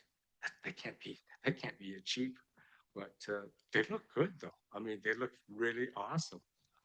So anyways, I am supportive of this motion, just from the fact that we're going to have so much more information and valuable information to me to make future decisions. So that's why I'm going to support it. Councillor Ward for the second time. Thank you, Mr. Mayor. I'll try to be brief. You know, I think the title of the motion is a little, you know, inspiring fear, I think, in the sense that hardscaping does sound a little harsh. I get it. And I said at the outset, that really isn't my objective, but I think the reason I put this forward, much like the preceding motion, was based on resident feedback and the fact that we know there's a problem. We can't keep hiding our heads in the sand on it. And Councillor Day alluded to it being brought up in 2011, 2012 was the last time. In fact, I think the last time it was raised was early in the first year of our term, this term here in 2022, because the discussion came up that Royal Bay in particular was posing a challenge for the Parks Department because of much of the sort of greenery that was well intentioned, but they were struggling to maintain it. And so you saw this subtle move or not so subtle move that you just mentioned about Beachlands, but also happened in Latoria South, where all of the traffic islands and cul-de-sac islands and things are either fully hardscaped or very close to it. There was no specific policy around that, but there was direction from the city with a sort of partnership, arm in arm partnership with the developer, that this would be an easier way to go from a cost maintenance standpoint. So it's happening anyway. So we need to get out in front of it and establish like definitive policy on it. And I think when you go through this, there's a lot of words, but all the whereas parts in the motion, I don't know if it would help to see it. They just simply describe the current situation. The actual actions from this, and Mr. Mayor, you hit on it, the core piece is to create an inventory of city maintained traffic circles and cul-de-sac central islands. We don't know what we don't know. So let's get an inventory of what all of those are. Understand what the current maintenance requirements are and the costs that come with those. And those could, that also, I was going to consider an amendment to add a bullet point 7 around community adoption programs, but I believe that it's already incorporated in there when we look at, sorry, can we go down again? Just right there. And bullet point 2, when we talk about current maintenance requirements, associated costs and known challenges, that generically can include the false start on community adoption programs already. Let's do a bit of a postmortem on why didn't it work? What were the challenges? Are there other ways we can move forward? Are there community partners we could explore working with on this kind of thing? We've seen a real uptick in groups, like we have Pick Colwood come forward, obviously a different scenario, but we have Friends of Colwood Parks. Like there's certainly people in the community that that might be interested in supporting the Parks Department on this. And if we can identify a map of all of these places and then understand that of these 40% could be serviced by the neighborhood, the remaining 60% have no interest in doing that, then we know where our efforts need to be located. The other things like a lifestyle cost comparison, you know, let's get a sense of what it's going to cost. And in there, we can also include things, you know, as Mr. Rosenberg already mentioned, some of the other options, but we can look at sunken bioswales. We can look at, you know, low maintenance, drought tolerant plantings. So do we just change what's there? I like the idea in certain places. Now it doesn't work everywhere, but in a cul-de-sac it does, where, you know, you have partial concrete or brickwork and you've got irrigation. And so you can put one single tree that eventually will become a central point in that cul-de-sac, providing shade over that circle. So there are things that we can do that don't take us away from what Colwood is or should be, but we have to be realistic about what's happening. Otherwise, we're going to default to a scenario right now when we have a new development like Royal Bay or Beachlands. Hardscaping is already happening. I didn't put a motion forward to do that, right? So we can't keep our heads in the sand like ostriches. We got to get in front of it if we want to do something different, because maybe we could have, right? Maybe with Beachlands, we could have said there should be a tree on every island. That might have been our policy. Maybe in Latoria South, we would have said, hey, instead of concrete everywhere, how about some low maintenance, drought resistant plants that really won't require a lot of work? But that ship has sailed. So while the hardscaping term, I think, like I said, there's a bit of fear factor. I think it's really about information gathering and understanding what our needs are. And I hope, and I leave this for staff to determine, that what we're asking for here isn't a significant lift. That was my thought when I put this together. Thank you. Thank you very much. Councillor Jordison. Thank you, Mayor. Further, I guess I just want to understand whether this discussion belongs within our broader budget and service review process, or as part of a comprehensive boulevard and, as part of a comprehensive boulevard and streetscape policy, including safety, rather than focusing on one particular design solution. Why are we, I guess I'm saying, why are we going to look at this now? It's really part of the budget and service review, I would think. And that is my question. Is that where it belongs? Okay, Councillor Ward. I just respond through the chair, Councillor Jordison. I think the reason I brought it forward is that people are tired of waiting, and not just on this subject, but this council term is 4 years long, and some of these issues have come forward time and time again. Like I said, this first came up in 2022. It's just, the reality is, if you're a resident and you're unhappy with what's happening, I mean, the commentary we had, and one of the letters was shared with all the council, was that, you know, I pay taxes, and you know, these folks clearly weren't interested in being part of a voluntary program to deal with their traffic circle, but they felt that the city should deal with it. And the picture they submitted showed, you know, the plants collapsing all over the road, and it really was a mess. And I think we owe it to constituents to bring, you know, when they're brought to us in a professional way with a genuine concern expressed, we have to look at it. Does it mean we'll necessarily take action? No, but there's many of these issues that I think people, it is their central issue. We can diminish it here, but every time we say, well, we need to put it into some other plan, push it off, you know, a month, 3 months, 6 months, a year, the perception is then, well, they don't care. And then people stop bringing things forward. And that's the worst case scenario. So even if we do nothing about it, at least we're talking about it. Thanks. Thank you very much. Seeing no more, any other discussion, I will call the question. All those in favor? And opposed? Councillor Day and Councillor Jordison. Motion carries. Okay, 6.4. Over to you, Mr. Johnson. Thank you, Mr. Mayor, members of council. This is the adoption of records management policy and records management scanning policy. Heather Power, our Deputy Corporate Officer, is here to answer any questions that council may have regarding this. Essentially, what is a housekeeping amendment to outline our records and being digital records as opposed to hard records and hard copies. And you can see the quantum of that in the report, which shows the number of records that we have to keep in hard copy, many hundreds of boxes of corporate files that we need to keep. This would help reduce that administrative burden in keeping hard records. Thank you very much. I just have one simple quick question for you. So do we have to take this thing through legal review? at all? No, it's not required? Okay, thank you very much. And over to you, Councillor Day. Thank you. I'm not sure what we still have and what we don't have because I can't find anything on our website anymore.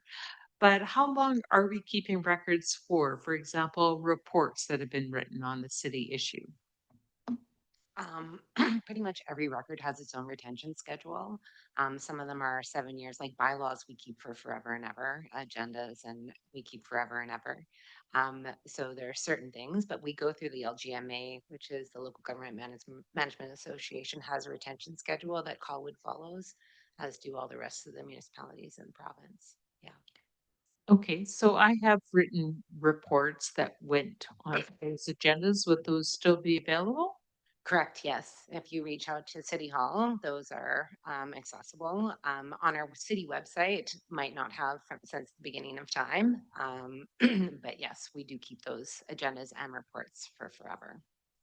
Thank you. Okay, seeing no other discussion, call the question. All those in favor? Any opposed? Seeing none, motion carries. We'll move on. 6.5. From Williams Parks Management Plan, project initiation. Thank you, Mr. Mayor, members of the council. The recommendation is the council receive this report on the Herm Williams Park Management Plan project initiation for information. This outlines the scope and responsibilities of staff, and Ms. Bosworth is here to answer any questions that council may have. It's pretty straightforward. Any questions, council?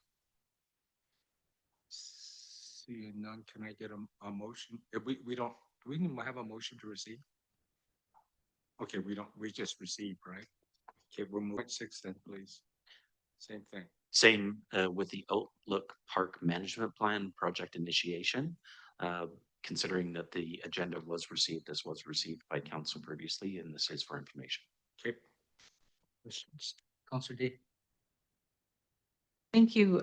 This park, along with most of the other parks in Royal Bay, were things that I worked on and were created during my time as the chair of Parks and Rec for Colwood. So I just wanted to check in with regards to this area. It was an area identified prior to the development of the Royal Bay subdivision, and saved in spite of a lot of blasting and things, etc. It is still being maintained as a natural park. Going forward, I do understand that. But accessibility has always been a challenge, and that is mentioned in the summary. So I just wanted to highlight that it's really important for people who have mobility challenges to be able to get out into nature and be able to enjoy areas where you can observe. This particular park is one where there is both a good long vision view. You could actually see Mount Baker from the Outlook Park area, but it's also a place where you can observe birds and other animals in the area and be a little bit outside of nature without actually having gone maybe all that far. So I just wanted to put a word in for retaining as much of the natural environment within this park as possible. Thank you very much for your comments, Councillor Dave. They're good. Thank you. Okay, we have received, and we will move on to my favorite subject. Sophie, 6.7. Thank you, Mr. Mayor, members of council. This is the Statement of Financial Information, or SOFI. The recommendation is that the 2025 Statement of Financial Information be approved and that the mayor, the director of finance, and the manager of finance be authorized to sign the approval of the 2025 Statement of Financial Information. And there's a statutory requirement that this be done before the end of the month. Okay, thank you very much. Councillor Jordison, questions? Yeah, I just have a question. At the April 1st budget meeting, or I guess, budget meeting, CAO Johnson mentioned that the budget framework and planning for next year's budget will be coming back to council in July. Where are things at with this?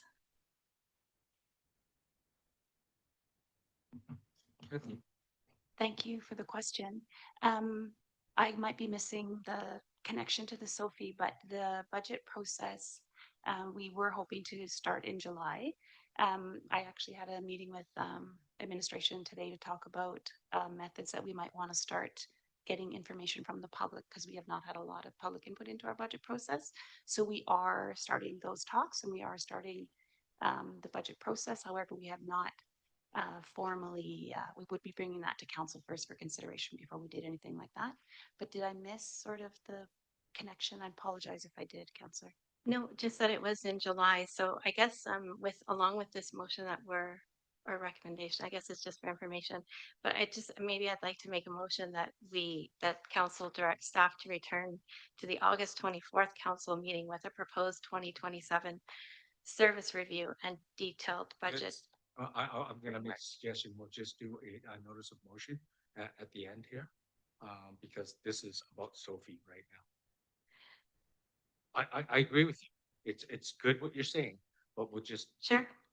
Put it as a notice. Just of motion. remind me before an Yep. adjournment, I'll just ask for a notice of motion. Okay, and I'll Okay, send it to you. can I get a motion, please, just to approve the Sophie, please? Thank you, Councillor Day and Councillor Olson, seconds.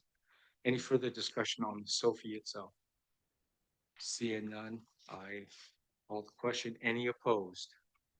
Seeing none, motion carries. Thank you very much. And 6.8, Mr. Johnson. Thank you, Mr. Mayor, members of council. This report has been received by council. This is the annual development cost charge report, which is a statutory requirement similar as the SOFI to ensure that the DCC report is coming forward for council's consideration. Yep. Questions?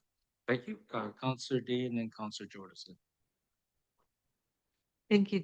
Did you want to provide your, I was very curious about this because when looking at development cost charges, I try to keep my eye on the ball, if you will, on how well we follow through with what we told the public to expect when developments come forward.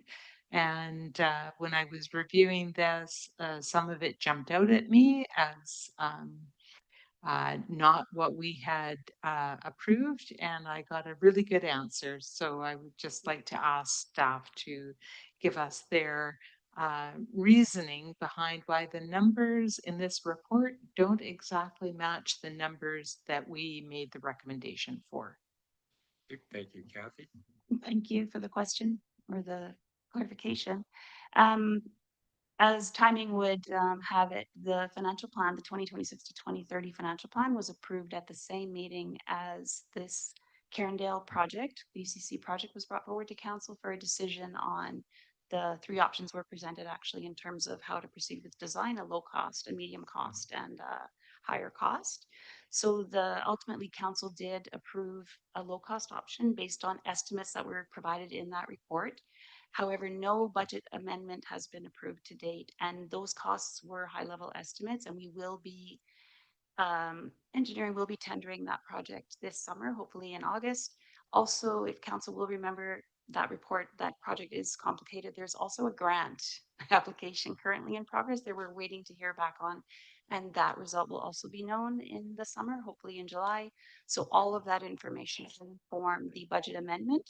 So the budget, we actually report quite detailed on our DCC reporting that it's quite over the top, to be fair, in terms of what we provide, because we are trying to be transparent.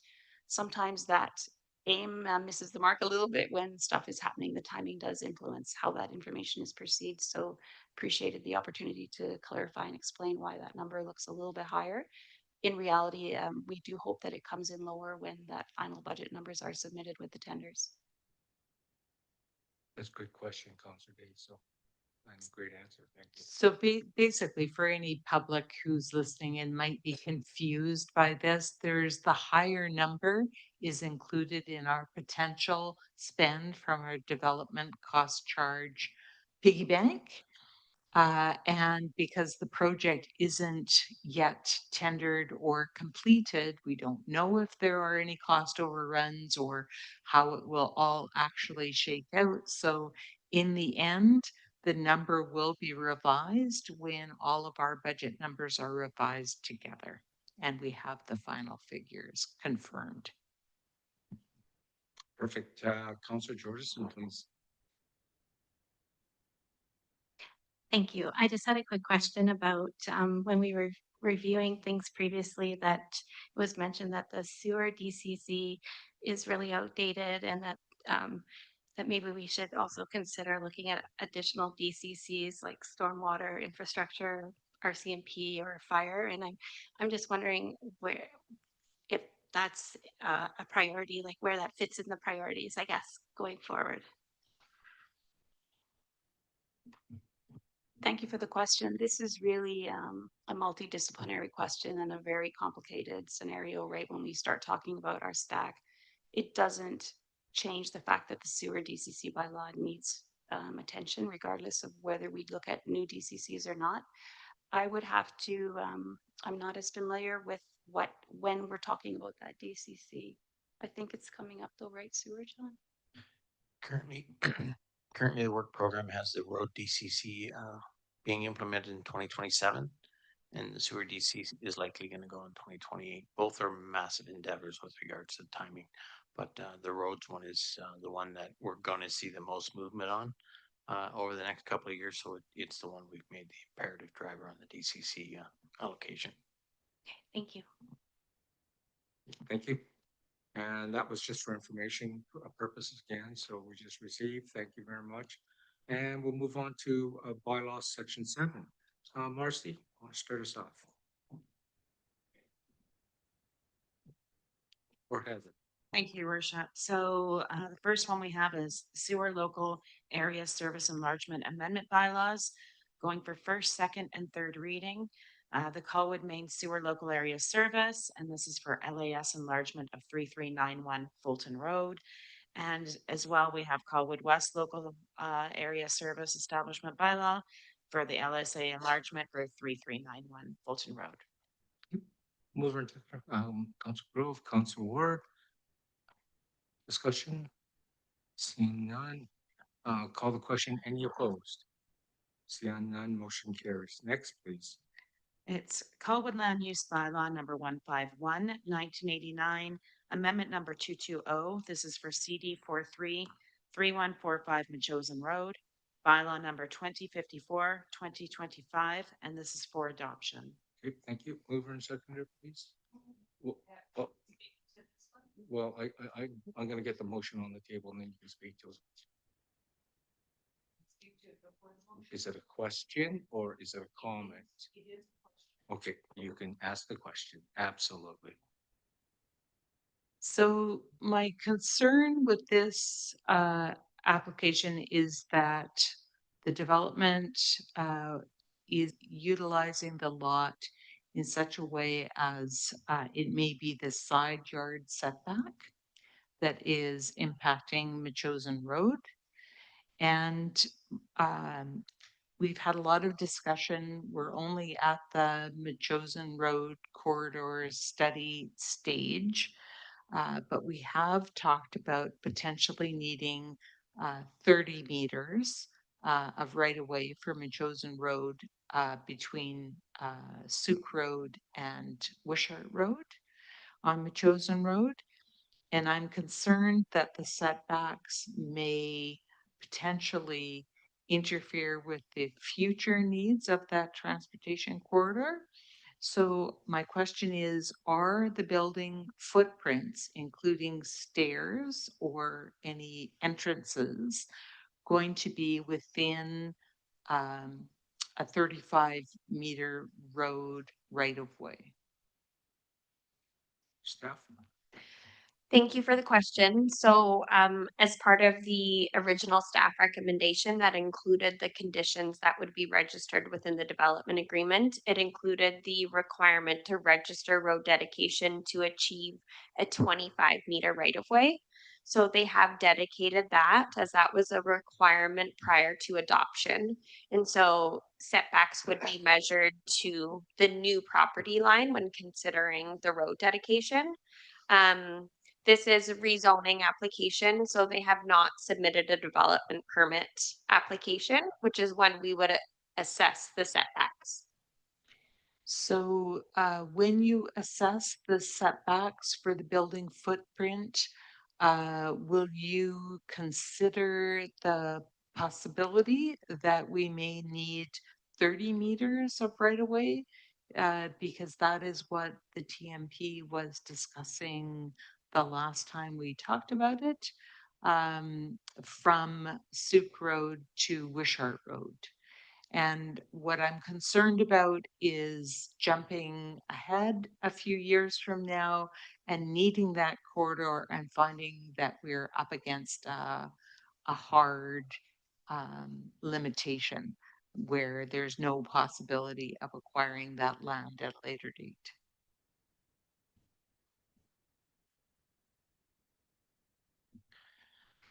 It, at this time, our tools are limited. We cannot ask for something that we don't know whether we're going to need it or not from a development point of view. So I can't think of a tool that we could use. We're currently using the tool that we have, our subdivision servicing bylaw that would require it to be 25 meters. That's what we used at that time.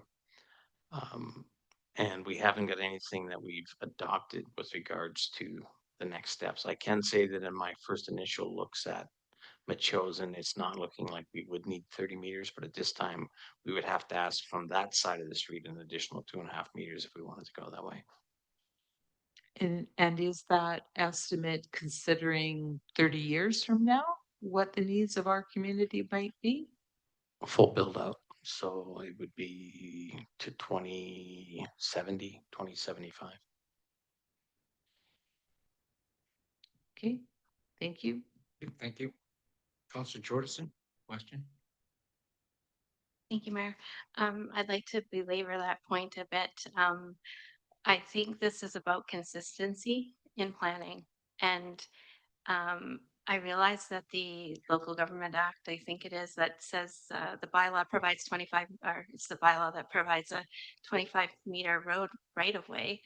But I really think doing it now, this is a negotiation at this point, and I think doing it now is better than potentially having to expropriate land or build a road right up to a house because it's so close.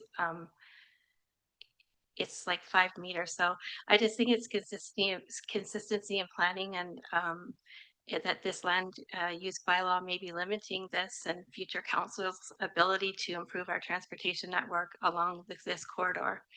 This is a frequent transit route as well. So I'm just concerned. But I also had a building and height motion amendment as well. I guess I just wanted to point out, sorry, I have to find my notes. The development agreement covenant, it's been registered on title prior to council's consideration for final adoption, but it's not been attached to, and I know this is a new process, but I guess what I'm saying is you've heard what we've said and that sort of thing, but we have no way to ensure that what that says, because it's not attached to the agenda, like the development agreement covenant, or so it's just here, like it just says the development agreement covenant was registered on and what date, but we don't actually know what it says. So it's hard for us to approve this, but I'm just saying maybe going forward, we could just append them. Yeah, sorry. Go ahead. Yeah, thank you. So for when bylaw amendments receive third reading, we do provide the wording that would go into the development agreement as part of the staff recommendation. So that was included in the agenda from November 10th, 2025. So the applicant's lawyer will submit the draft covenant to staff, and we will compare the wording in that covenant with what was adopted by council. And so that is the wording that goes within the development agreements. Okay. And further, sorry, Mari, the next part was the motion amendment was just to separate the height and the number of stories, because potentially we could end up with a 11 or a 12-meter building. I mean, like, just the way I've just never seen it. Like, I don't typically see it like that. I see it separating them as two different things. I don't know. Yeah, thank you. So I would say our land use bylaw, I mean, we have 44 comprehensive development zones, and I would say the way in which we regulate height is not necessarily consistent. Sometimes we will require height in meters, sometimes stories, sometimes it's both. We have separate definitions for height and stories. So I would say when we regulate it by 11 meters or 3 stories. We're just providing flexibility in building design. This particular property is located within our neighborhood designation, which is generally flatter lots. So I would say for those properties, there's less of a deviation between height in meters and height in stories compared to properties that are within our hillside developments, which might have a higher height in meters when they meet the height in stories. Certainly, if council wants to make that amendment, we certainly can rescind third reading and redo third reading as amended and adopted. I will say for this one, they have not submitted a development permit, but if we're requiring them to meet 11-meter height, it might require a variance. I just think or has a definition, and when it says or, it just doesn't meet what the intention is in my view. So that's a motion that I'm putting forward, and if anybody wants to support it or not. Thank you. What is it currently, right? I guess, can you just quickly tell me what it is? The proposed height in the Yes, bylaw, it's 11 meters or 3 stories. So the amendment is and. So they would have to comply with both height requirements. When it says or, that suggests they just need to comply with one. So it would typically be 3 stories, but technically they could be higher than 11 meters. I see. Thank you. I just, Councillor Day, go ahead, clarification. Thank you. So 3 stories, would that mean that it could not be more than 11 meters? So I'm just The proposed amendment would suggest that it has to be 11 meters and 3 stories. and so if the amendment did not carry currently, would that mean that the building could be 11 meters tall and 2 stories, or 11 meters tall and 3 stories, or would it mean it could be 12 meters tall? It typically would be the lesser of, so I would say it could be 3 stories and 12 meters tall. So that's that's 11. So it could be taller than 11 meters. Yes, currently the way it's written. The way it is currently written, because it says or. Okay, then I will be supporting the amendment. Mr. Johnson, please. Well, this is not helpful for this application. This is precisely the reason that council is asking for development permits to be associated with the rezoning application, so that there's surety with that.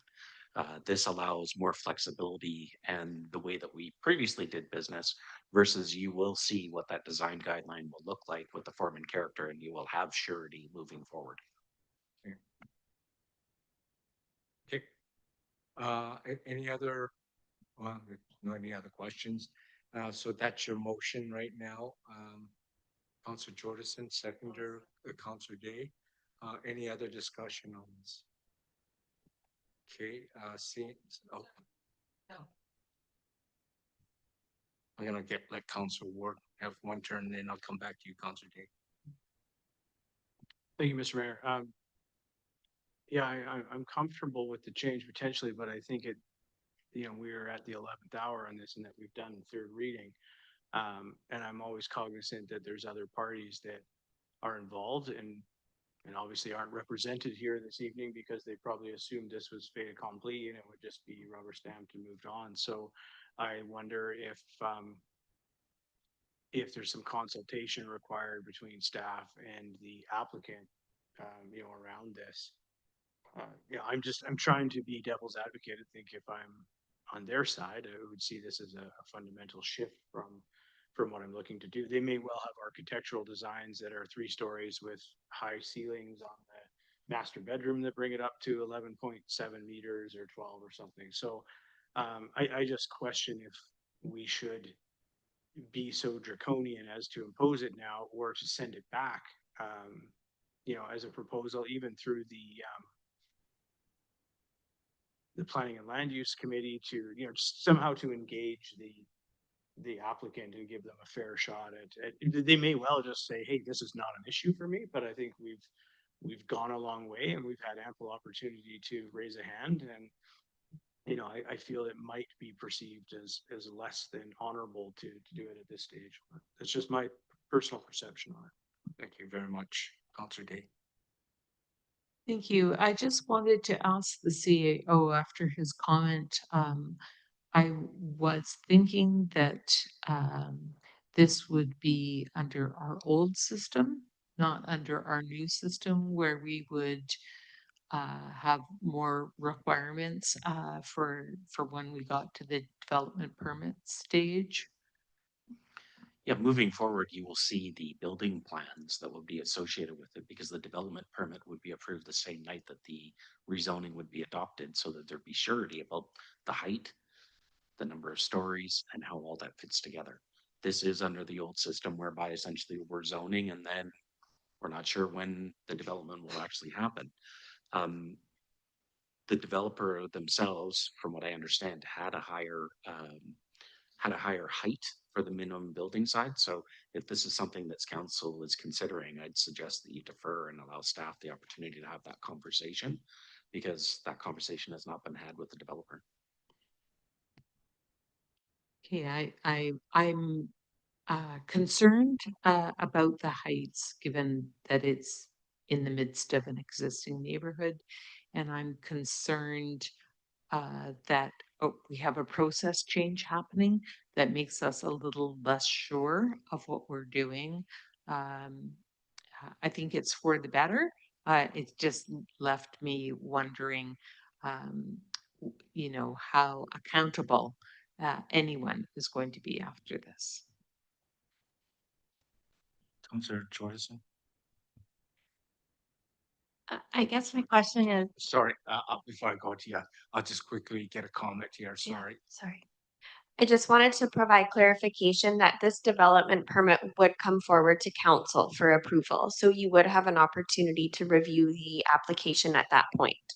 Just a clarification. Okay. So that's the new rule.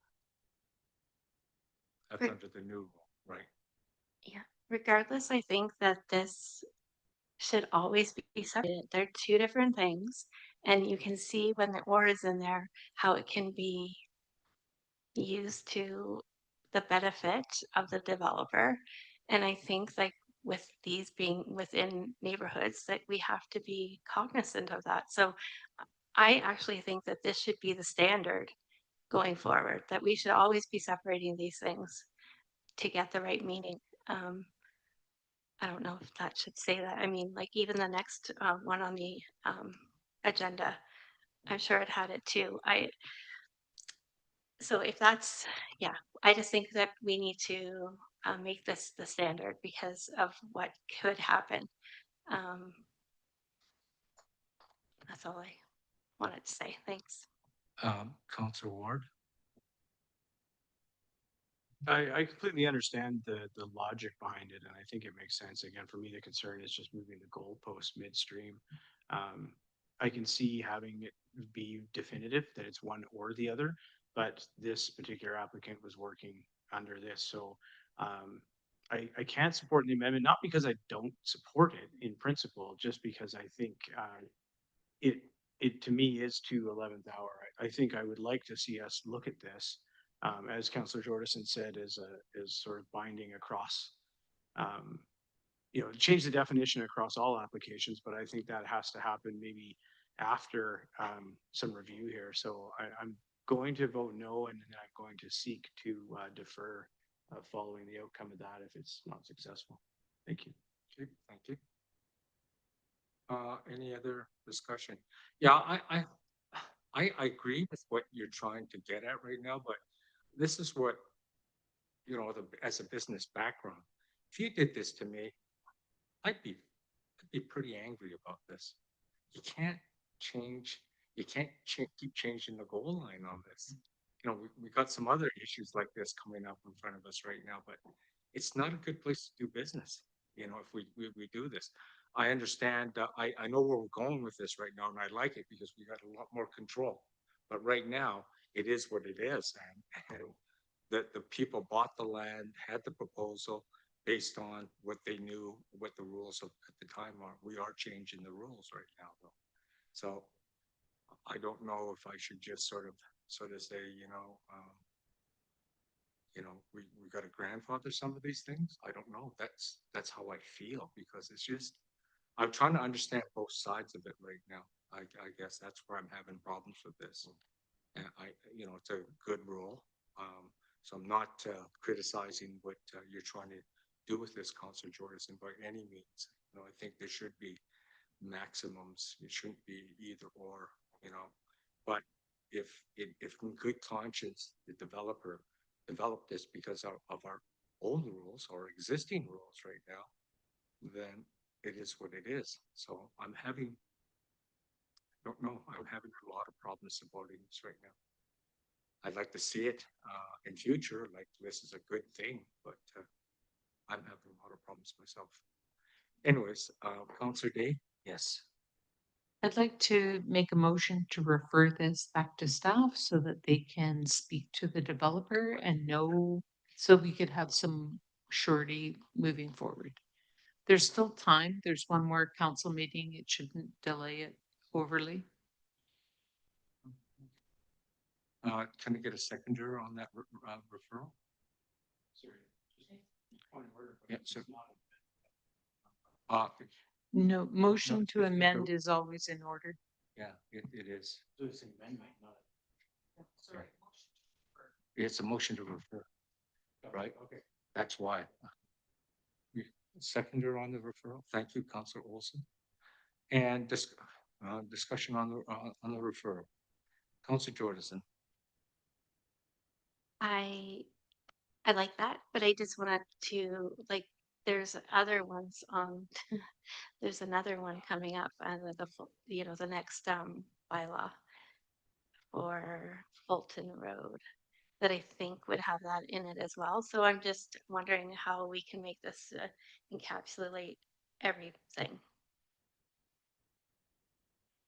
We deal with it one at a time right now. That's how I want to deal with this. Okay, I'll call the question on this. All those in favor of referral?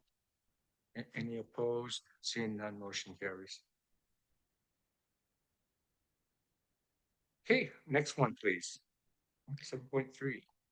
It is Colwood Land Use Bylaw number 151, 1989, Amendment 231, HAH1 for 3415 Fulton Road. And this is for adoption and confirmation that the development agreement covenant registration has been confirmed. Okay. Questions? Councillor Day. Thank you. Tamari, could you let us know, is that condition also present in this application? Thank you. So the height in the hillside attached housing zone is regulated a maximum building height of 3 stories or 12.5 meters. So as I mentioned previously, this property is located within the neighborhood hillside designation. So it is expected, because of the grades, that the heights will be higher than on a flat lot, which is why there's a deviation between the 11 meters and the 12.5 meters. Now, this is one of our template zones. So we have also rezoned 546 Winthrop, which we have an active development permit application. And so if there were any changes to the HAH1 zone, that would impact that application that we currently have. So I'm not proposing an amendment to the zone, but to the specific application. Is that not possible?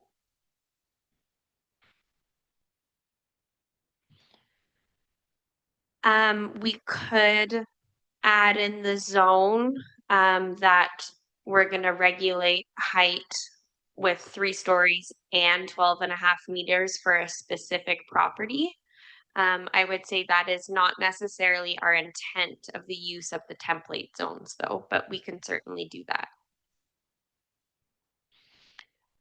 I guess I'm trying to reconcile the intent of a template zone. We have a lot of zones in Colwood. Most of them were developed based on site-specific applications. So I think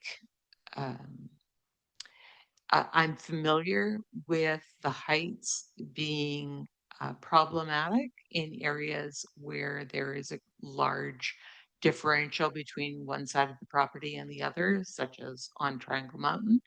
And it has been a cause for concern between property owners in the past. So I would like to see us be clearer with what we're proposing as applications come forward. So I would prefer to see and rather than or in our statements, that this is the height that they're allowed to be, and this is the number of stories that they're allowed to be, rather than or, because that can be particularly difficult in areas where the height measurement is particularly affected by grades.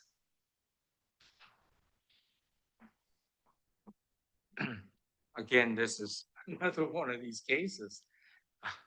You're caught between a rock and a hard place on this one. Again, we've just changed the rules of the game at the 11th hour. It's not fair to me. That's how I see things in life, and I think this is wrong. And I'm actually becoming more perturbed about this because we've had so many opportunities. I'm not saying your ideas are bad, so don't get me wrong, but why at the 11th hour? I don't know how much people have spent on doing this. I don't know where they are. And for us to sit here and make that judgment, it's another one of these ones right now where I don't feel comfortable unless I do understand the impact to the proponent. So you sure can, Councillor Day. So it depends on what your time frame is. Yep. I invested 40 years ago in this community, and I've had something completely different than what I anticipated my outcome being proposed in my neighborhood. So I'm just saying that the sword cuts both ways, that both the existing residents are impacted by many recent changes, and the developers are affected, with us trying to find ways to make it more easily understood and more better understood in advance of a building being put up.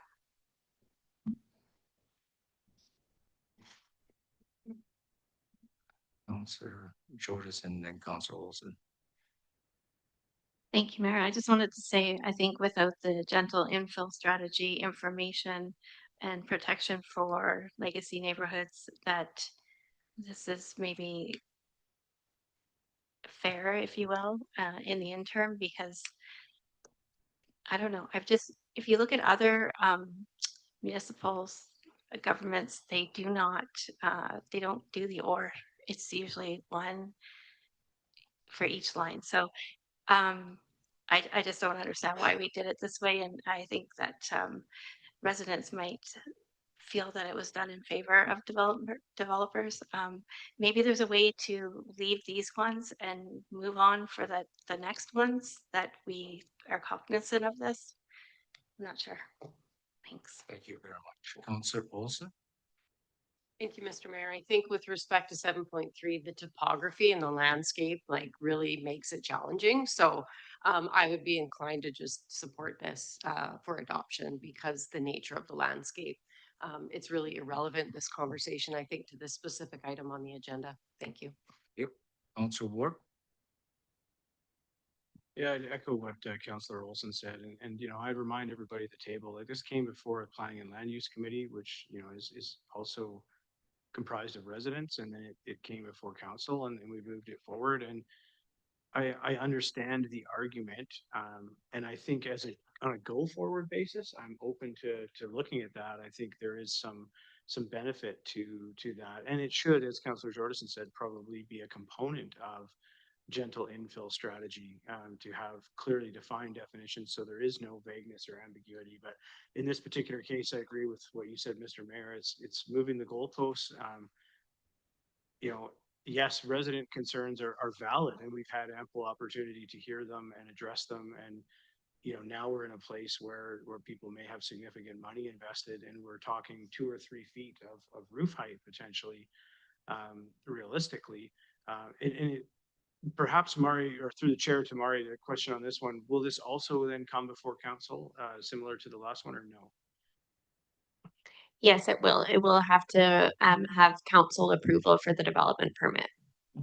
So, and I think we seem to have glossed over that in both these circumstances, both in 7.3 and 7.3 and 7.2,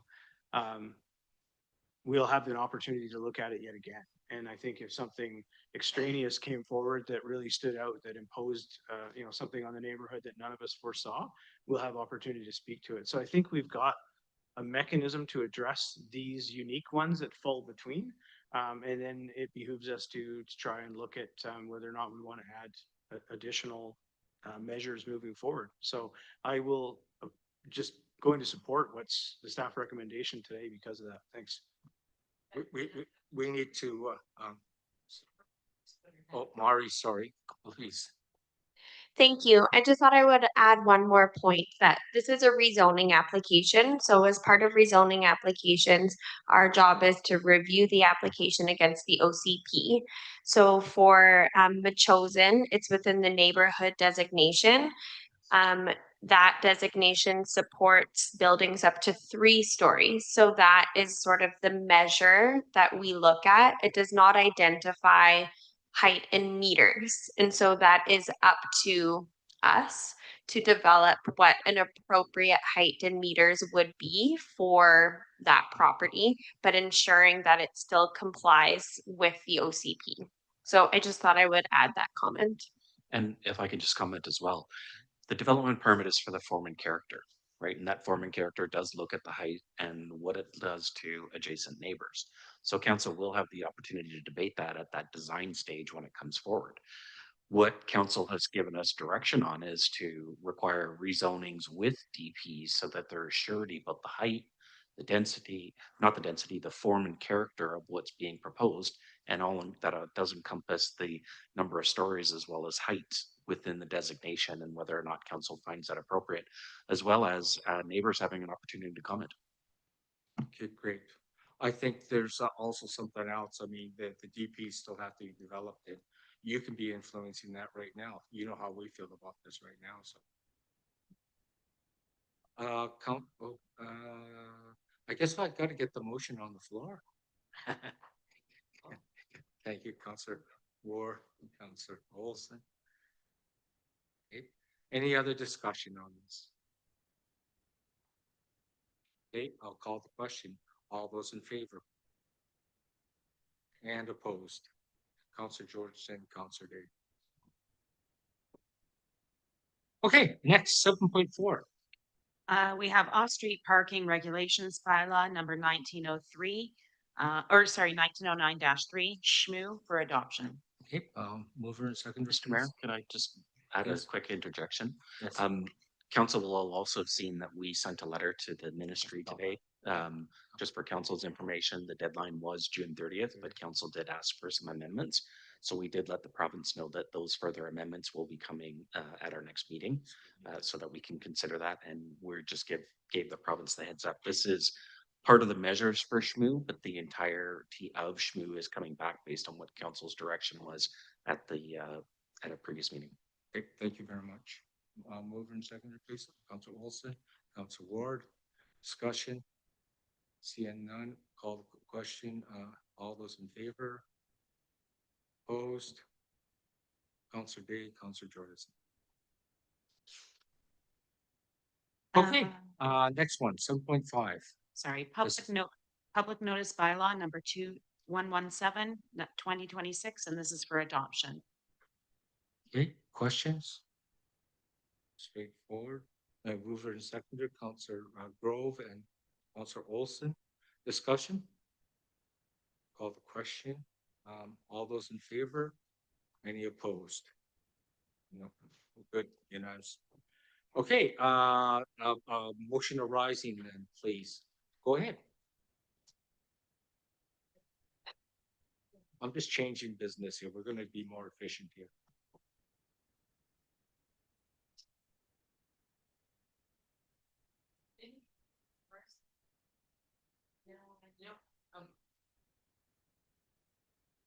I can probably help based on what the previous conversation was. The previous conversation was that staff bring forward a report at the August 24th meeting about the budget schedule. Right.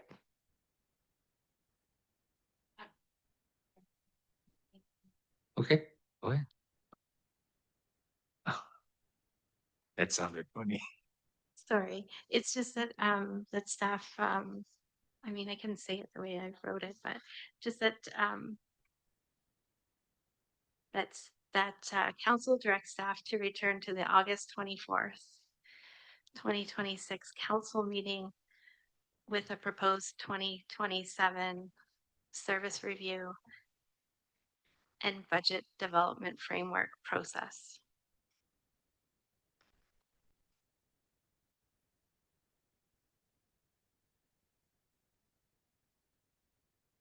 You put it up as soon as you got it done. Okay, perfect. Okay, seconder, please. Okay, Councillor Ward. Discussion. It's pretty straightforward. Oh yeah, that's true. Although I'm willing. It's a notice of motion. Okay. It will be put onto the agenda for the next week's meeting. Thank you. Okay. And on that note, there being no further business, I will adjourn the meeting. Thank you very much, everyone, for attending. No fireworks.